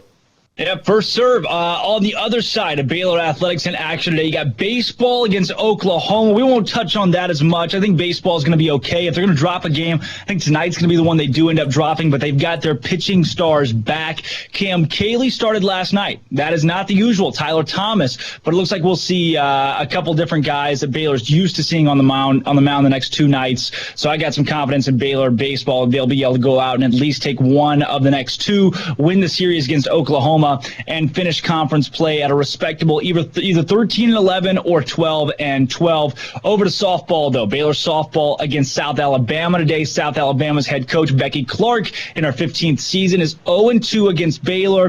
And then there's South Florida. Ken Erickson. They're 2-1 against Baylor all time. South Florida playing Florida, Baylor playing South Alabama. That is a number 2 versus number 3 matchup that can be heard on 101.3 with Dan Ingham, who will be live here coming up. That's going to be at 3:15-ish local time, depending on what time Florida and South Florida end. I'm looking right now at the ESPN USA Today softball poll. Florida's number 4 in the country. USA Today NFCA poll, the number 4 in the country. And it's a really solid team, but looking up and down, there's not another team in this regional that is ranked, not Baylor, not South Alabama. Softball championship bracket is out, and I think Baylor's got a good shot to win today. Coming up tomorrow, likely going to see Florida. That'll be a lot tougher to pull off. Florida's one of the best teams in the country perennially. Coach Tim Walton, Trilachek on the mound. They're good. You got Emily Hott for Baylor and Lou Gilbert, who are all Big 12 players. But, A-Rob, I don't know, man. Softball is not a ton of volatility. Some years you get it, most years you don't. It's going to be tough for Baylor to escape Gainesville this weekend. Yeah, softball is the sport that's Baylor's still in that I have the least confidence in. I know that probably doesn't sound great, but I have a lot of confidence in this baseball team. They're trending in the right direction. Softball has they have no room for error. They're not playing bad teams by any stretch of the imagination. They're in Gainesville, unfamiliar territory. Florida's a great team, respectively ranked number 4. I think they can pick up a game on South Alabama, although that's not guaranteed by any stretch of the imagination. I don't see them getting out of the Gainesville region. I don't see it happening. I want it. Obviously, I'm a Baylor fan. I would like them to get out of the Gainesville region, but the odds of them reaching a super regional seems slim to none. Slim is probably the nicest way to put it right now, considering how good Florida is, how deep Florida is. The one thing that's going to bode well for Baylor is the strength of schedule. They've played Oklahoma State. They played Oklahoma and Texas. While they didn't play them necessarily well, they've seen that level of competition. They've seen the Floridas. They've seen Oklahoma, who's better than Florida, Oklahoma State, who's comparable, Texas, who's comparable. So Baylor's going to get a shot at a couple of teams. I think their strength of schedule is far better. I know it is far better than South Alabama. Bahamas. That's going to bode well. If Baylor can get through today, they've got a shot to make some noise. But today, again, like you said, it's not going to be easy to get through today's game. Elsewhere in college sports, and one of the topics of conversation I wanted to bring up before we get to our top 5 today, top 5 moments of the week, that would be coming from college football, I'll say high school football. Number 82 recruit in the country, Jaden Blue, will skip his senior football season of high school to prepare for his commitment to the Texas Longhorns. Of course it's Texas. If you're going to have a player that does this, not the state, the university, of course it's UT. That I don't know how much of a decision they have in this, in Jaden Blue not playing his senior season of high school. But come on, man. I mean, you got NBA players that are sitting out and trying to hold off for either the number 1 seed in the playoffs, sitting out. They're sitting out for, comfortability and stamina in the playoffs, or sitting out so they get the number 1 overall pick in the draft. But this isn't even pro sports. I mean, guys sitting out of bowl games. This guy's sitting out an entire season, his entire senior season, to prepare to play college football for the Texas Longhorns. I've never seen this, and I want to get both your opinions on this, because come on, man. I mean, who sits out a high school? Like, how little do you care about your high school football team when you're sitting out your senior season to play college football? This is a little bit ludicrous to me. It seems like a situation where, like, I just hope it doesn't become a regular thing, because you hate to see these high school kids sacrificing, their entire, basically their high school experience. When you're a senior at your team, I mean, you've had a couple good seasons, but this is the season where you get to start every game, make big plays, try to get to the state finals. Make some great memories. Yeah, like this is high. I mean, you're an 18-year-old kid, senior year of high school. Like, this is a very developmental time. You're having fun. It seems like it's so much of a business decision. It seems like I know the players can do whatever they want. To me, it seems like it shouldn't even be allowed. I wonder what the Texas coaching staff feels about this, because I mean, it honestly seems like a pretty selfish move, and maybe a little scared of a move. Like, obviously, yeah, injuries happen, and it's tough to deal with that. But I mean, is this the kind of guy you want on your team? Like, when it's supposed to be his turn, he's supposed to be the one who's stepping up, who's taking over the team leadership, who's really supposed to lead you through. Like, is he going to sit out his final year of college to give himself a full year to prepare for the draft? I mean, come on. Yeah, For me, I mean, you're foregoing your senior night. These are the players that you blood, sweat, and tears. There's not a single athlete in the country that is where they are without great teammates that push them, or coaches that push them. The fact these high school coaches gave this guy an opportunity to be able to go up and play for his high school and be a top prospect in the country. I'll say this. I'm going to just go out on a limb here and say that the Texas coaching staff probably doesn't care that much about this, because it's Texas. That's just kind of the brand that they've worn. But if I'm a high school coach, you're my best player. You're a 4-star prospect, could be borderline 5-star, coming into senior season. We're trying to make money, generate revenue, have a successful season, play for your brothers, go out there and have a good high school season. And then one of your best players is sitting out of high school to play college football, amateur football, that he's not being paid for. And who knows if he'll even play year 1 at Texas. This seems like a move. Like, what about this move is good? Nothing. I don't see any positives here. I mean, he's securing, that he's not going to be injured into this season. It just seems he's foregoing so memories, experience on the field, big plays. I mean, let's not get it twisted. This guy is a very highly recruited, 82nd prospect in the nation. He's a running back. That running backs do typically get injured, but at the same time, like, you're foregoing just so much of your high school experience. And I just hope this doesn't become a regular thing, like how in bowl games NFL prospects will sit out. I think it makes the game so much worse in every way. And if this becomes a regular thing, can you imagine if Baylor prospects were sitting out of high school games? Like, it's honestly not a great look for the entire sport, in my opinion. And I can't imagine how his coaches feel, or his teammates. I mean, like, especially the coaches, you put in a lot of time and effort, and like you try to emotionally connect with your players. If you're a good coach, you try and help them grow as a person. And this just makes me, if I were a coach, it would make me question a lot about like what I'm doing and if I had done anything right with that kid, to be honest. It's crazy, and I wonder how people around the program, his high school program, react to this and take it. And I also wonder like where this kid's getting that advice, like who around him is telling him, yeah, this is a good idea. I will say, if I am his high school coach, I am livid. I am not a very happy camper right now.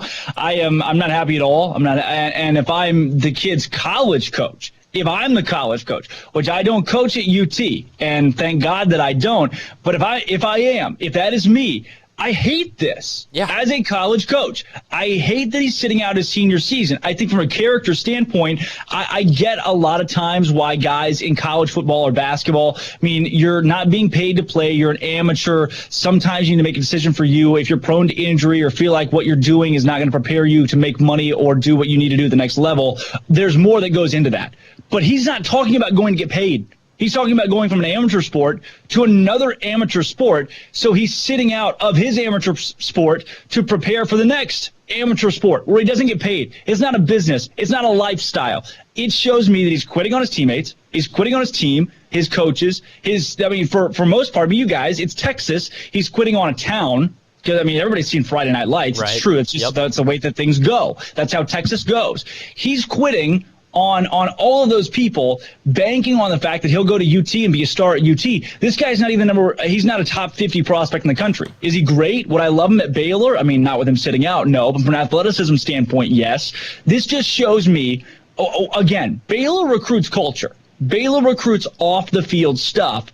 This is not culture. This is not the intangibles, the off the field that I would want in a Baylor program. No, I agree wholeheartedly here. This is something that this is the first time I've ever heard about something like this happening. And this is something that I really hope gets nipped in the bud. I hope this is not a recurring thing that goes on with these high-level prospects. Because can you imagine if the top 100 recruits in the entire nation, this guy's 82nd in the country. He's not the number one recruit. So that's setting kind of a precedent for every other recruit at this point, where do you think that the top 75 recruits now every year just start sitting out just to make sure they don't get injured for college?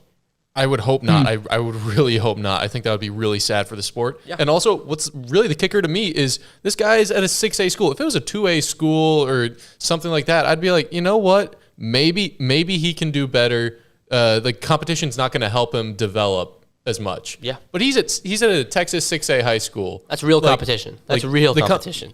I think he actually might be hurting himself in terms of getting rusty for on the field, like actual game scenarios, and not trying to grow in that regard. Just only focusing on lifting and film. You got to get out there and you got to play football to keep improving. Experience is the best teacher, and he's foregoing an entire season of experience. I personally think it's a horrible move, but maybe there's some other things we don't know. I can't justify it at all. So if it was like 2A or 3A, I'd be like, I still don't like it, but it's more justifiable. No, he's at 6A in Texas. Yeah. So it really seems I cannot justify it almost any way. 6A in Texas is the equivalent of playing like D3. I'm not going to make any statements, but it's pretty close. Yeah. There are some 6A schools in Texas that could run those kids. Real deal. That's true. That's true. This says in his statement he released this has been a very difficult decision for my family and I, which should be my family and me. Sorry, I'm ripping a 17. We're going there. Ripping a 17-year-old. Says Blue said in his Twitter post, "Football is a brutal sport, and the wear and tear associated with the running back position is undeniable. I plan to take this time to focus on my academics while enhancing my off-the-field training and rehab regimen. This is a strategic and conscious effort to ensure that I am prepared to perform at an elite level at the collegiate rankings during the 2022 season. This is an incremental step. This is an incremental step." Is that right? Can we do that? Do what? Incremental step. This is an incremental step. Is that doesn't sound how right. that goes? A fundamental step? This is an incremental step in hopes of one day fulfilling my NFL dreams. So if my buddy here, Jaden Blue, doesn't play his high school season, his senior season, he had 2,000 yards and 30 touchdowns last year. If he doesn't play his senior season, he'll be able to go to the NFL. But if he does, well, that'd be detrimental, if we want to go the inverse. It'd be a detrimental decision to his NFL career to play his high school season, his senior season.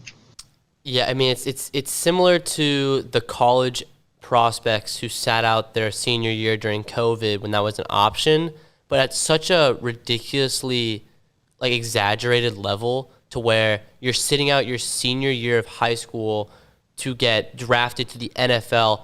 I mean, do you know how many 4-star recruits don't go to the NFL? I would say most of them. This guy's putting a lot of eggs in one basket here. I don't understand it. If anything, you should play this season, try to increase your experience, get better on the ball. I mean, he's putting a lot of faith that at his current position, he's already qualified for the NFL. I don't see it. Yeah, that's a lot. That's a lot to take in. Do you have updates on men's tennis right now? Almost simultaneously, Baylor breaks on court 2 while the Vols break on court 1. So it is Soto and Stakoviak are up 2-1 right now. Bass and Broom are up 3-1. Franzen and Law are down 2-1 right now against Tennessee. So of the 3 doubles matches that are going on early, Baylor has a lead in 2 of them, down in another. What do you got? We got a live feed here. We got 2-2 on court 1. We got 3-1 on court 2, and we got 3-1 favoring Baylor on both these courts on court 3. So solid start for Baylor. Can we put the feed up? Oh, yeah. Yeah. So it looks pretty. Okay. So you're telling me what you're gonna have to repeat that again. Sorry. Okay. So you said 2-3-1. Stakoviak, Soto are right there. Then you got Bass and Broom, Charlie Broom, Finn Bass up 3-1, and 2-2. Franzen and Law coming back. Indeed. I mean, the doubles point was huge yesterday. That was a really big momentum boost. I don't know if you guys watched that, but Baylor won in a tiebreak. That was massive. And so doubles going to be big again today. If Baylor can take the doubles point here, the momentum that brings you, and just having that point. Baylor's lost the doubles point in 1 matches, but if they can pick that up today, it'd be huge. And Franzen and Law are now up. It's 2-2, but they're up in this respective set. Bass, Broom, looks like Wallner and Hussey just got the last point. So 3-2 in that one. Man, guys, if they can do it, if Baylor can pull off the doubles point, that's a good first domino to fall for those guys to be able to win in the Final Four and go to tomorrow's national championship. All right, I'm Drake Toll. We got Andrew Roberts and Jack McKenzie. When we come back, we're doing a little top 5 moments of the week this week, and we'll keep you updated on Baylor's men's tennis. Don't go anywhere. This is Up Tempo. 2 things just meant to be together, the Baylor Bears and the Final Four. Michael Woodson and company are still alive in the NCAA postseason after knocking off TCU for the 3rd time in 4 tries yesterday in the Elite 8. The Bears won the doubles point on a tiebreaker, and senior transfer Spencer Furman clinched a singles point for the team to send Baylor to its first Final Four since 2015. The Green and Gold meet 3-seed Tennessee at 1 p.m. today in Orlando, with a spot in tomorrow's national title against either Texas or Florida on the line. Follow along on the Baylor Men's Tennis Twitter page. Elsewhere, Baylor baseball defended its home turf and avenged an early season loss with a 9-5 win over Oklahoma last night in Waco. Senior Andy Thomas belted a 3-run home run early, only for the Sooners to tie the game soon after.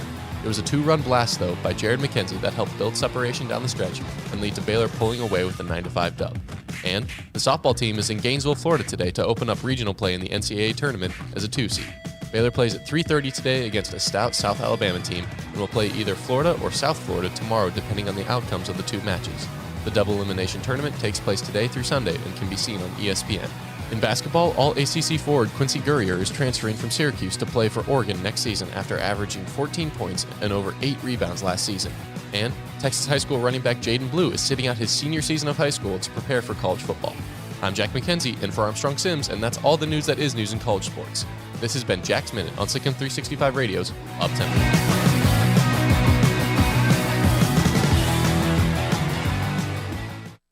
From the first workout to the last practice, sports is an incredible and rewarding challenge. Hi, this is Dan Ingham with the First National Bank of Central Texas, and we're proud to support each athlete, every parent, and our educators. From families, small businesses, to the biggest industry, we're here to help. With remarkable products like our free First mobile app, we've got banking ideas that fuel big dreams. That's the First National Bank of Central Texas. Familiar faces making local decisions. Member FDIC, Equal Housing Lender. Did you know that 1 out of every 4 men have symptomatic low levels of testosterone and don't even know it? And if you think you're too young to worry about it, guess again. Low T levels can make you feel tired and grumpy, cause weight gain, and wreak havoc on your sexual desire and performance. Petty Clinic Low T can set up same-day blood screening and results, so if you're tired of being tired, I challenge you to man up and Google search Low T Waco or go online pettycliniclowt.com. It's a private clinic with an atmosphere catering to men. Affordable, only $150 a month, includes lab work, office consultation, testosterone injections, follow-up visits compared to $395 a month in Dallas or Austin, and you don't have to fight the traffic. Petty Clinic Low T is board-certified physician consultations, will provide the best form of brand-strength testosterone available. Contact Petty Clinic Low T today, just off Highway 84 and Old Hewitt Drive in Woodway. Petty Clinic Low T, helping men become the high-performance men they deserve to be. PettyClinicLowT.com or Google search Low T Waco. It takes time to reach goals. It's a truth that applies to more than sports. It goes for your financial goals as well. You work hard for your money, and you deserve an investment strategy that lines up with your game plan. And Tom Albers, your Edward Jones financial advisor, can help. If your financial investments aren't putting forth the effort you desire, stop by today for a financial review. Tom Albers, 4301 Lakeshore Drive, 254-776-7605. Edward Jones, member SIPC. At Ideal MRI, we feel blessed to be a part of the Waco community. We're a small family business right here in Central Texas, and our goal is to bring down the cost of healthcare while maintaining high quality. At times like this, the cost of healthcare has never been more important, and unfortunately, significant illnesses and injuries still occur. That's why Ideal MRI is open and here to serve you through the difficult time. We offer premium MRIs just like a hospital with state-of-the-art technology and specialists, but you'll pay less. Sometimes thousands of dollars less, whether you're using insurance or not. At Ideal MRI, we accept most insurance and there are no hidden costs, even offering financing if that's needed. Everything included in the price, and you'll not get something as a surprise in the mail later on. If you need an MRI, ask your doctor about Ideal MRI. They'll know. You can schedule an appointment safely from home online in minutes at idealmri.com or give us a call, 833-IDEAL-MRI, idealmri.com. Pay for qualified buyer with 4,000 down at 2.9% TTL extra. CDO for details. Travel is back, and so are the savings at the Memorial Day Savings Event at Richard Carr. Hit the road in a 2016 Buick Encore for only $152 a month, a 2016 GMC Sierra for only $318 a month, a 2018 Mercedes GLA for $334 a month, or a 2015 GMC Terrain for only $135 a month. 100% credit approval is always our goal. It's a Memorial Day Savings Event going on now at Richard Carr. At Richard Carr, we give you more. Welcome back to Up Tempo on SicEm365 Radio. What you just said is one of the most insanely idiotic things I have ever heard. Everyone in this room is now dumber for having listened to it. I award you no points, and may God have mercy on your soul. Now back to the Bears Den with Drake Toll for a Baylor take on your lunch break. All right, welcome back in the Petty Clinic Low T Bears Den remote.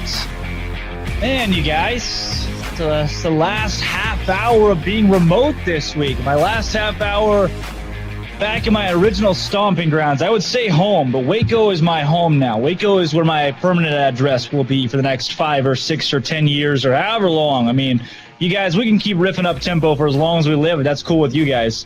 How about it today? Looking at across the board in Baylor athletics, men's tennis obviously going on right now in the Final Four. Baseball, softball, both also in action today. And now we're going to get our top 5 rolling around. Let's get top 4 today because there were just so many good moments, but the top 4 were long enough that we got to highlight them specifically.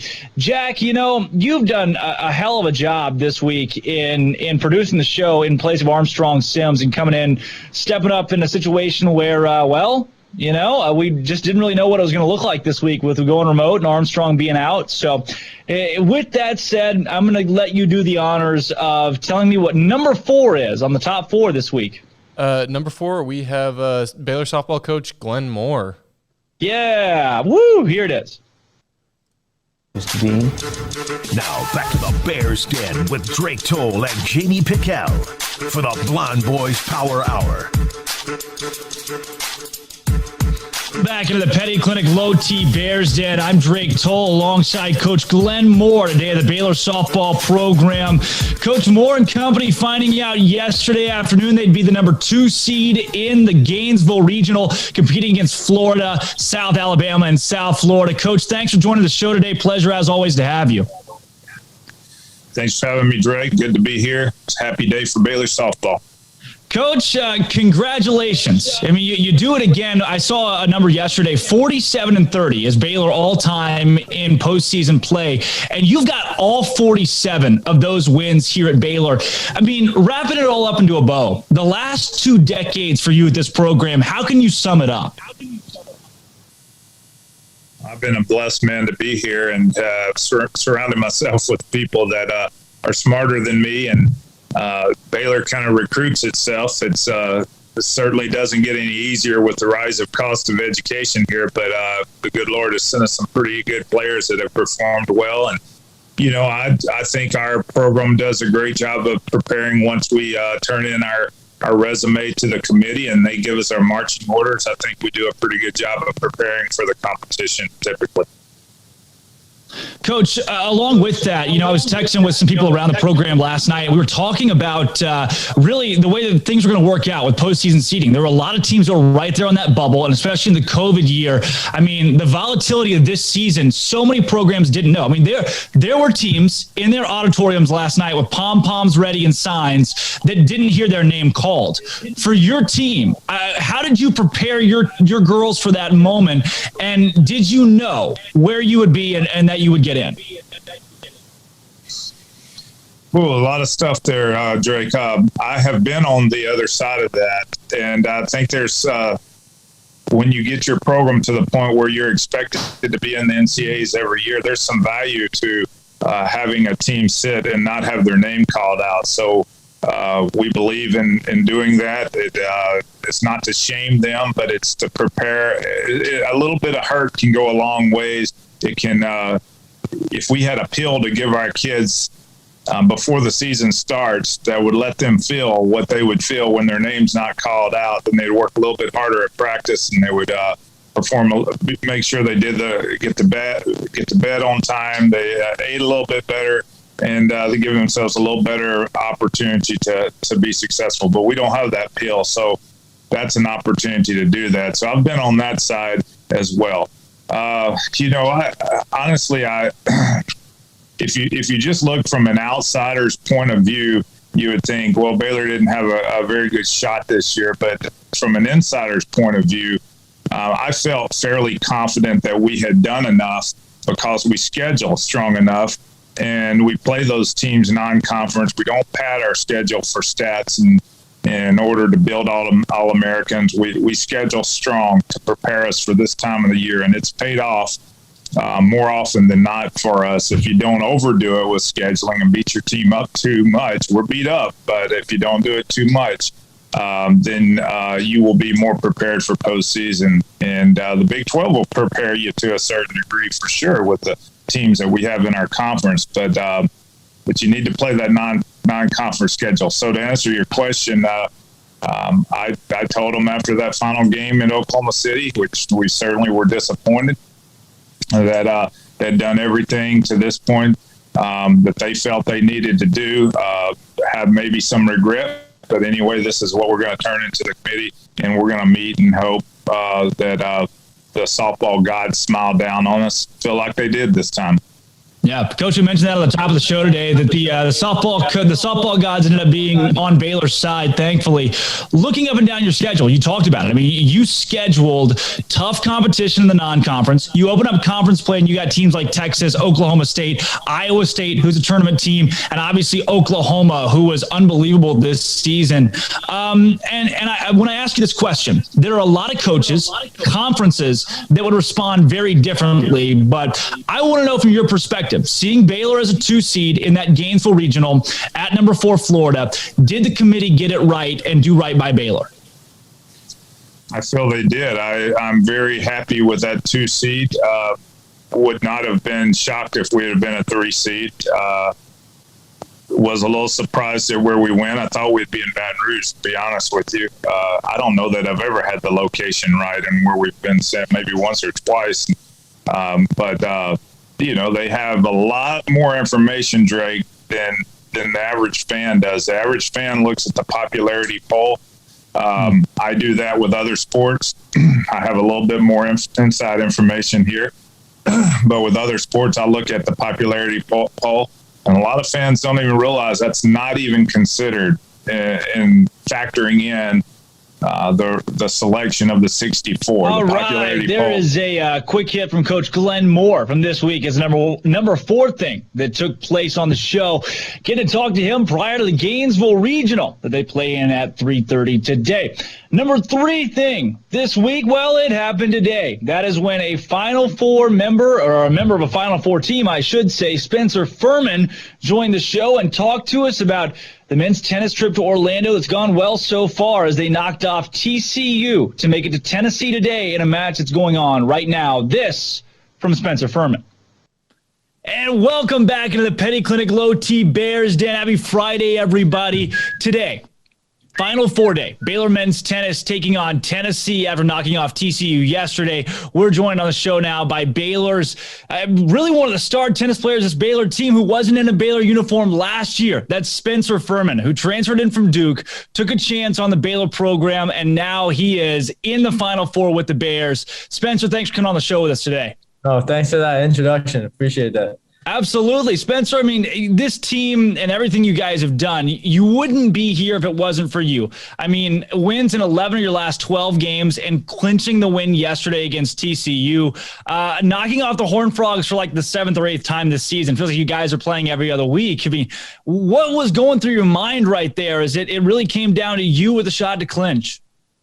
Yeah, I mean, they're a great team. We know every time we play them that it's going to be a battle, and today was no different for sure. I thought we got off to a great start with that doubles point, and then we just tried to carry the momentum as long as we could and ride it till the end. Spencer, how crucial was that doubles point? Because I know I was following along with it, and it got so close, and you got tiebreaker. I mean, that doubles point really seemed to carry a lot of weight, just momentum-wise at least. Oh, huge. That was huge. And for Finn and Charlie to step up like that at the end and get us over the hump for that was massive. And Matty and Nick played their normal stuff, got us a W. And then I know Sven and Connie will bounce back tomorrow, but that was huge by Finn and Charlie to get us there and give us that momentum going into singles. Spencer, I mean, every match carries more weight as the season goes on now, and all the way through the postseason now, all the way to the Final Four. I mean, the last 4 teams standing, and Baylor is one of them. Do you feel the pressure yet? Even going into TCU, were the nerves there more than they have been in the past? I mean, of course, but you try not to think about it. I mean, personally, I'm getting a lot of strength just from watching our basketball team do it and trying to replicate what they did. They kind of get that formula down. But no, for sure, we're trying not to think about it, though, and trying to just stick to our process and know what we do and try to execute that. Spencer, going into those big matches, going into a TCU, now going into a Tennessee, I mean, how do you reset? What is the mindset? Take me through the mindset of someone who's just trying to get ready to take it match by match. I know you hear that all the time, match by match. How do you actually do that? I think just going back to our routine as a team, what we have every night with dinner, eating it with each other, trying to spend as much time, and then going over the game plan and then preparing our body for tomorrow. I mean, we don't really have a lot of turnover time here, so just trying to get fully recovered and get back at it tomorrow. Take me through that too. I mean, you're looking at, on the men's side, they play the Elite Eight in basketball, and then you get an entire week break into the Final Four, the national semifinal, 1 day in the national championship. For you guys, it's Elite Eight Thursday, Final Four Friday, and then the hopes of a national championship Saturday, just boom, boom, boom. How tough is it, not just to reset, but on your body to go back to back to back?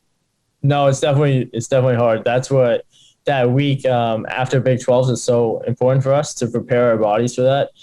But no, we feel prepared. We feel ready to go. We feel that there's going to be nothing holding us back tomorrow. We'll go after it. Take me through that week, really the Big 12 tournament and what all went into that for you. I know you were at that point harboring a number 1 ranking in the nation, trying to build that resume and be the number 1 overall seed going into the postseason. What did that week look like? What was kind of the mantra before even this tournament started? I mean, even for that tournament, we knew that teams are going to come our way, and we might play indoor, we might play out. So we said to amongst our team that we're going to play anyone, anywhere, and it doesn't matter. And we're just going to do what we do. We're going to play our best self, and we'll live with no regrets with that. It's interesting to me moving forward through this tournament, just how you guys been able to put it together. I mean, meeting expectation. Everybody's got those expectations that Baylor's one of the national championship contenders, and so far you haven't blinked. Along with that, though, I know we talked to Coach Woodson on the show a couple weeks ago, and he said, hey, we fully expected to be the number 1 team in the country. When the NCAA, when the committee, when they said, hey, Baylor's number 2 overall going in the tournament, that was fuel for you guys. I mean, the target's not on your back to be number 1 anymore. Now you get to prove that you are number 1.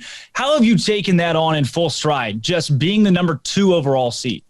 Yeah, no, it's funny. I was just talking to Adrian about it. I feel like we've flown under the radar with that number 2 seed and just going about our business quietly, but we know other teams are watching.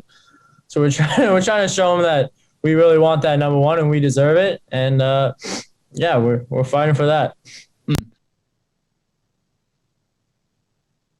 That from Spencer Furman this week, talking about the Final Four and the Baylor men's tennis team making it to the next round in Orlando. All right, here we go with the number 2 thing on the show this week. We talked to Lou Gilbert, who's in Gainesville. Lou Gilbert and company with the Baylor softball team playing today against South Alabama. She broke it all down for us, preview the matchup that takes place at 3:30 today. This from Lou Gilbert. And welcome back into the Petty Clinic Low T Bears Den remote. How about it? Happy Thursday, everybody. Jersey Thursday from Valonia, Arkansas. Joined by Baylor's starting left fielder now, Lou Gilbert, on the road from Gainesville, Florida, ready for the postseason this weekend in the Florida Regional. Lou, thanks for coming on the show today. Pleasure to have you. Yeah, thanks for having me. Happy to be here. Absolutely. Lou, look, I mean, a crazy year. You got COVID that happens and all the injuries and different things that have gone on across the country for every team. But everything you guys have dealt with this season, we've heard from Coach Moore about the injuries and the different hardships that this team has fought through. From your perspective, how tough was it to get to this moment to now be in the Gainesville Regional in the postseason? Yeah, no, it was extremely tough. It takes a lot of mental and physical stamina just to get here. The toll that the season takes on your body is just a different level from anything that I think we've all experienced before now this year. So just being here is a blessing. And, we know that God's been looking over our season and he's the one that put us here. So we're super excited to be here. Lou, on top of that for you, I mean, started at third base last year, had really seemed like you got comfortable in a stride at that position. Coming into this year, you're asked to change positions, move to left field. So not only is everything different off the field, now on the field, you're changing to the outfield and you become all conference. I mean, that change for you when you were asked to play in left field, really what went through your mind? Honestly, it was like I get to go back home. I'm an outfielder at heart is what I always tell everybody, but wherever Coach Moore wants me to play, that's where I'm going to play. And wherever he needs me, wherever the team needs me, that's where I want to be. That adjustment, moving from third base to outfield for you, as an outfielder at heart, how tough was that, trying to make that happen, especially at a level of softball like Baylor's? Yeah, it was definitely difficult at first because you go from being one of the closest positions to the plate to one of the furthest away. So, reaction time is different. Plus, you get a lot more spin on the ball when you're further away. So it's just a different angle on the field to see, different spin from the ball. It was definitely an adjustment, but, we worked so hard at practice that enough reps got me to where I needed to be.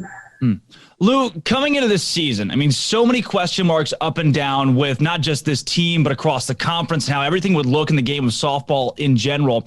And to be able to make this postseason, do what you guys have done, you're sitting in that room waiting to find out if you'd even go to an NCAA regional.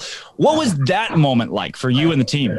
It was definitely nerve-wracking being in that room, just wondering if our name was even going to be called, and then to be called as early as the number 4 seed in the nation. I think sense of relief being called that early, and then again, seeing what a great regional we got, just we're ecstatic to be here. We're ecstatic to be called, and we just know that the hard work starts now.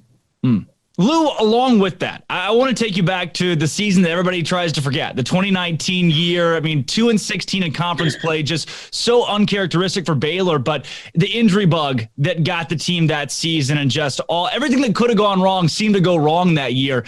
You remember being on a 2-16 conference team that didn't make the postseason. This is your first time in the postseason. What is this like for you personally?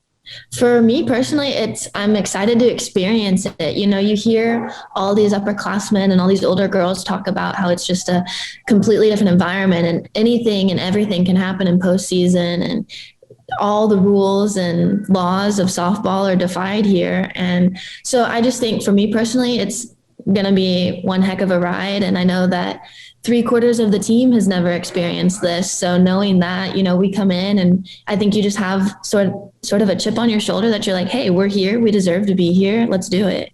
Lou, the fact that you haven't experienced this, and the fact that you have experienced the 18-31 and then a COVID year where I thought, I mean, I'm biased, but I thought you guys were taking at least 2 out of 3 from in Gainesville last year when the season dropped out. I mean, you've seen a year without a postseason, a year that was quit in the middle of it, and now to make it to the Gainesville Regional. Does that make it just a little bit sweeter knowing what you've come from? Oh, of course. I mean, being a softball player my entire life, like, this is what you work for. And so being your freshman year and that being taken away from you through things that were out of your control, and then sophomore year having that done again, you know, this year it's like we're itching to be here, and we just can't seem to get there fast enough. Lou, we talked to Coach Moore earlier this week on the show, and I asked him about the seniors, or those players that were on that College World Series team, the players that have been deep in the postseason before, and kind of what they've talked about. He said they've shared a lot of memories over the last week or so, and just they've been able to give a lot of insight on what it's like to be in the postseason. What have you heard from them or learned from them in this process? I think one of the most important things that stuck with me was something that Taylor Ellis said. And she walked into her locker her freshman year, and there was a sticker in there, I guess left from a former player, and it had the Women's College World Series logo on it, and it said, "Where will you be in June?"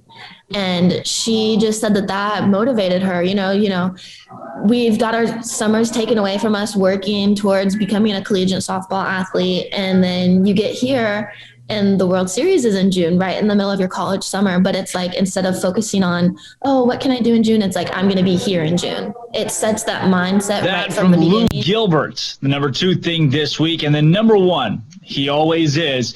Who didn't have to have him on the show, and we enjoy having him on. His baseball boys taking on Oklahoma this weekend, trying to get a conference sweep, bolster their resume for the postseason, and move up in Big 12 play. Can they do it again tonight like they did last night? Well, this from Steve Rodriguez, the number 1 thing that happened on Up Tempo this week. So Grande calls back. It's like, got Oklahoma State on the road, and that's one of the tougher places to play, especially in that market Stillwater. Game 1, you guys get down it's almost insurmountable. Baseball, get down like that early, and a lot of times teams will shut down and lower to Saturday, but you come back all the way, tie things up late ball game, take an extra inning.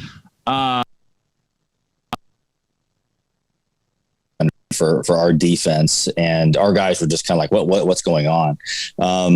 And it wasn't anything. It was just kind of like weird hops and just kind of stuff like that. And some really interesting things just kind of happened. Some of them were obviously our fault, but it happened. But I told our guys, when you make that many errors and you're able to take a really good team like Oklahoma State into extra innings and be able to keep pushing it to the point where literally one at bat, one swing could give us the lead or give us the win, and we just couldn't get it. And I thought our guys just did a great job fighting through a lot of that. Especially in, like you said, like $75 million stadium, brand new ballpark. They're at 100% capacity, and it was a fun environment. It really was. Looking at that night too, Luke Boyd comes into a pretty hairy situation there late in the game. I've got to ask, is this Luke Boyd's world and we're just all kind of living in it? I'll tell you what, he's pretty fun to watch go pitch. I'll tell you what, it's really fun to have him in our bullpen and not someone else's. He goes out there regardless of what the score is, and he treats every inning, every pitch like he should as a closer. And that for me is one of the great things. He doesn't go out there if we might be up by a lot and kind of go through the motions. He pretends it's a 1-run ball game and it's his job to close it. And he takes a lot of pride in what he's doing out there, which is a great thing for a lot of our younger guys to see, because that's how a professional behaves. Coach, I don't want you to give away too much strategy here either, but looking at like a la Madison Bumgarner when he pitched all 7 games of the World Series that one year, how do you plan to use Boyd throughout, more key games and into the postseason? Could he see more innings, or is he really in just that 1-2 inning closer role? It really just depends on the day, where we are in whatever series we're playing, whether it's a conference tournament or like this weekend against Oklahoma. We let him kind of help us make that decision. Like, I always have goals in regards to what I want. Like last year when we were down in the Shriners Classic and we had the LSU and Arkansas and Missouri games, I was going to give him the 3rd day off against Arkansas. And he's like, no, I feel good. I'm pitching in this game. And so, for us to hear that, we allow him to have an input in that. It's not like, hey, here's how we're going to use you, and this is like the trump card on everything. It's not that at all. We want him. If he doesn't feel right, then we're not going to use him. But if he's like, hey, I want the ball, I got this, because we trust his intelligence. We trust his knowledge of his body and how he feels, and if he's going to be beneficial or a detriment to our team. And we really trust him in regards to helping us make that decision. Coach, looking at Saturday's game against Oklahoma State, I felt like after watching their pitching staff throw this past weekend, they were not getting enough credit nationally, especially, or in the conference. I mean, you're playing in the Big 12. It's a tough conference in general, but Oklahoma State, in my mind, shouldn't be a team that many have in the conversation of out of the bubble, off the bubble, or out of the postseason. When you looked at a team like OSU, especially in Stillwater, were they better than advertised? I'll tell you what, the pitching staff was pretty good. And you said it. I mean, we have the 2nd ranked conference in regards to college baseball. And I really do believe there should be at least 5 teams from our conference that get into postseason. Oklahoma State, they had closers on Saturday throwing 100 miles an hour. They have, several guys that were 95 to 98, so when you see a pitching staff like that and you just think about what they have the opportunity to do in postseason, I think it's very warranted for them. Like you said, the fact that they might be a bubble team or, a last team in, that's absolutely ridiculous. Coaches, we've talked to baseball analysts locally and nationally. One of the guys came on the show and said that one of your mantras is that good teams keep from getting swept, great teams sweep. When you look at a game like Sunday, I mean, if you take a sweep at Oklahoma State, the conference standings look far more bleak than what you're now set up for against Oklahoma. Was that kind of going through your mind when you talk to the team going into Sunday, or the team in general? Well, they've heard me say that probably way too many times. So I don't have to repeat it to them, and they understand that, hey, we're here. We're going to play this game. Obviously the 6-hour rain delay was not very favorable just in regards to, you're just sitting there.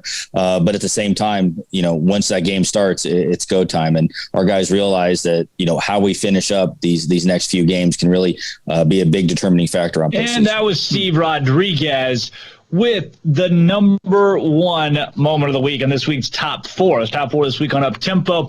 Steve Rodriguez joining the show talking about Oklahoma this weekend. I'm Drake Toll. We got Andrew Robertson, Jack McKenzie back in studio. When we come back from this break, we're playing Celebrity Birthdays, This Day in Sports History. And you don't want to miss it, because we're also recapping and giving you an update on Baylor men's tennis against Tennessee right now. Don't go anywhere. This is Up Tempo. Two things just meant to be together, the Baylor Bears and the Final Four. Michael Woodson and company are still alive in the NCAA postseason after knocking off TCU for the 3rd time in 4 tries yesterday in the Elite Eight. The Bears won the doubles point on a tiebreaker, and senior transfer Spencer Furman clinched the singles point for the team to send Baylor to its first Final Four since 2015. The Green and Gold meet 3-seed Tennessee at 1 p.m. today in Orlando, with a spot in tomorrow's national title against either Texas or Florida on the line. Follow along on the Baylor men's tennis Twitter page. Elsewhere, Baylor baseball defended its home turf and avenged an early season loss with a 9-5 win over Oklahoma last night in Waco. Senior Andy Thomas belted a 3-run home run early, only for the Sooners to tie the game soon after. It was a 2-run blast, though, by Jared McKenzie that helped build separation down the stretch and lead to Baylor pulling away with a 9-5 dub. And the softball team is in Gainesville, Florida today to open up regional play in the NCAA tournament as a 2-seed. Baylor plays at 3:30 today against a stout South Alabama team and will play either Florida or South Florida tomorrow, depending on the outcomes of the 2 matches. The double elimination tournament takes place today through Sunday and can be seen on ESPN. In basketball, All-ACC forward Quincy Gurrier is transferring from Syracuse to play for Oregon next season after averaging 14 points and over 8 rebounds last season. And Texas high school running back Jaden Blue is sitting out his senior season of high school to prepare for college football. I'm Jack McKenzie, in for Armstrong Sims, and that's all the news that is news in college sports. This has been Jack's Minute on SicEm365 Radio's Up-Tempo. I hate my job, but I don't mind getting up in the morning. I dread each day, but I can't wait to get out of bed. You ask me why, and what I'll say to you is true. Well, you can get breakfast tacos at Rudy's Barbecue. Scrambled eggs and brisket, they ain't fooling around. Salsa Drap, son, they're the best in town. Barbecue for breakfast, yes, it's true. Put a smile on your morning at Rudy's Barbecue. Next in line. It's a name and a memory that called us back. It's a belief and a labor that will carry us forward. It's a time and experience that will make you return. The new Bear Ridge Golf Club, a space revitalized, a course restored, a new experience. For a tee time today, call the Pro Shop at 254-848-7800. Go to BearRidgeWaco.com, just south of Waco on Highway 84. Come join us at Bear Ridge Golf Club.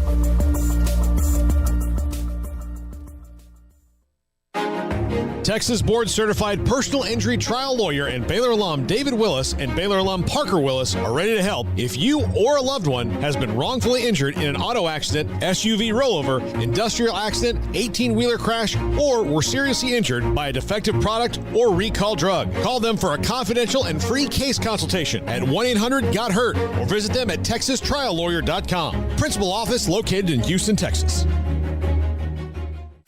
What you do in privacy is your own business.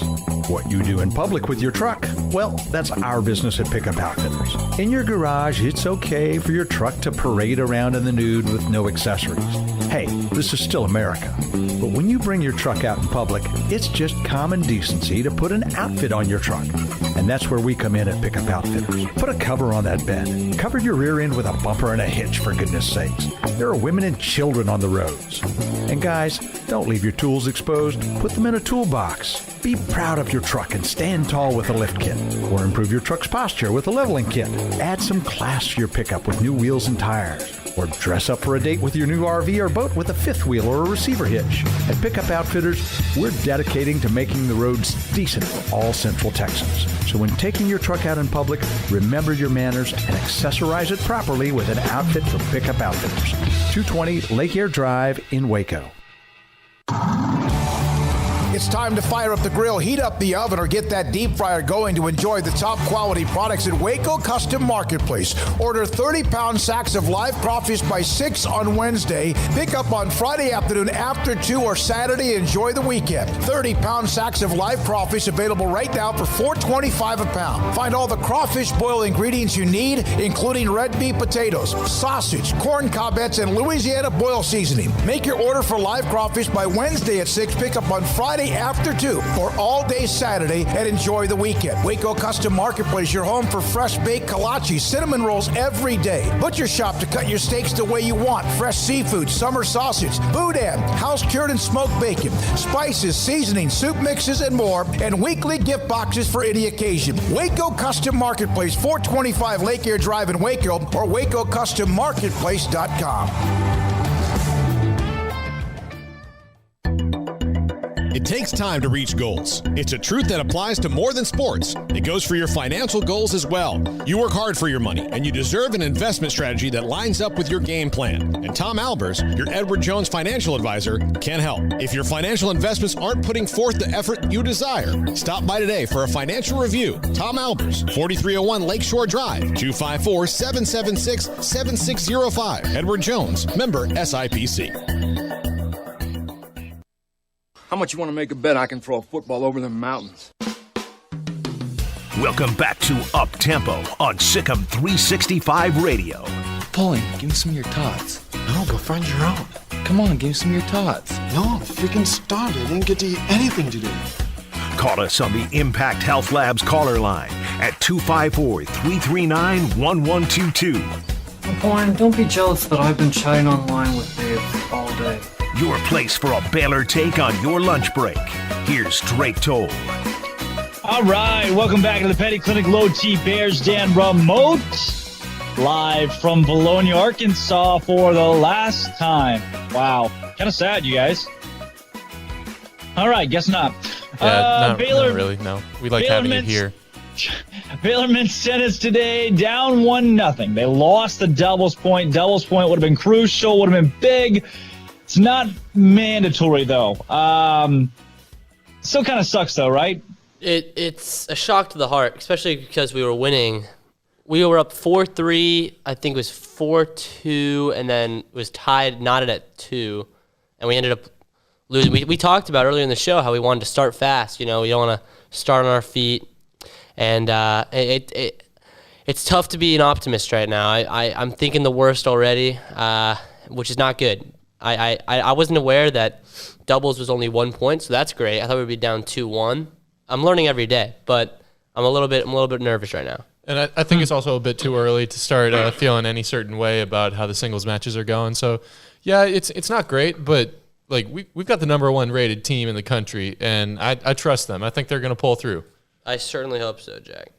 Celebrity birthdays! All right. One of my friends is on the list today. An actual famous friend, too, oddly enough. He's number 5 on this list. Okay, of flex the on us. top most famous people in that are having birthdays today.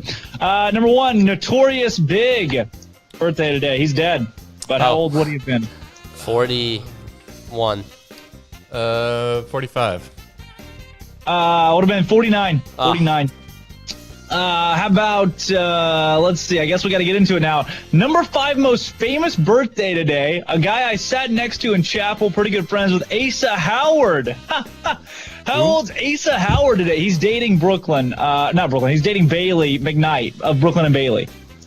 I don't know who this is at all, but since he's dating that chick, 20. Yeah, sounds Jack? right. I'll go 21. Okay, right. All right, sweet. He's literally, we go to school with him. I don't know him. You do, Andrew. Jack, you used to. He's Bailey McKnight's boyfriend. They're getting married. It's her fiance. Brooklyn and Bailey got didn't they graduate this year? Yeah, Asa. Come on, you guys. Yeah, that's on us for not knowing. Yeah, that's on us. How about Sorry, Godier? I don't watch makeup tutorials. Somebody that I used to know, Godier. Okay, they're my friends. Stop. I just said I don't watch makeup tutorials. Godier. 39. I don't know this guy. Yeah, I don't know. 41. 41. What? Nice job, Godier. Wow. Somebody that I used to know. Mr. T. How old's Mr. T? Oh, Mr. T. I thought you said Pusha T. Mr. T. He's got to be up there around now. I would say 65. 57. 69. Hey, we love that for him. Yeah, we do. Big birthday for old Pusha T or Mr. T. This day in sports history. On what day were the first bicycles in the U.S. introduced? 1805. I don't know. 1798. The year of our Lord, 1819. Who? Who was born in 1819? No, the year of our Lord, 1819 is when bicycles were introduced. Somebody's not paying attention to the clock. I guess not. Yes. All right. Oh, shoot. Later, guys. Gosh dang it. Oh, hey, I'm Drake Toll. We got Jack McKenzie and Andrew Robertson breaking down into the hizzy up in the stew today. This has been Up-Tempo all week long. We'll come back. We'll do it again next week. I'll be back in the studio. Hopefully I don't have to get this microphone away. I really like it. It gives me a lot of room to move around. Right? How about that, you guys? Maybe Baylor's come back Monday. Baylor tennis will be national champion. Baylor softball will have won the Gainesville Regional. And on top of that, you'll also have that other baseball will have swept Oklahoma. So I'm Drake Toll. We got Jack McKenzie, Andrew Robertson. For everyone that's out in the world, I love you. I'm always going to love you. Come back, and I'll love you even more on Monday. This has been, as always, and it always will be, Up-Tempo.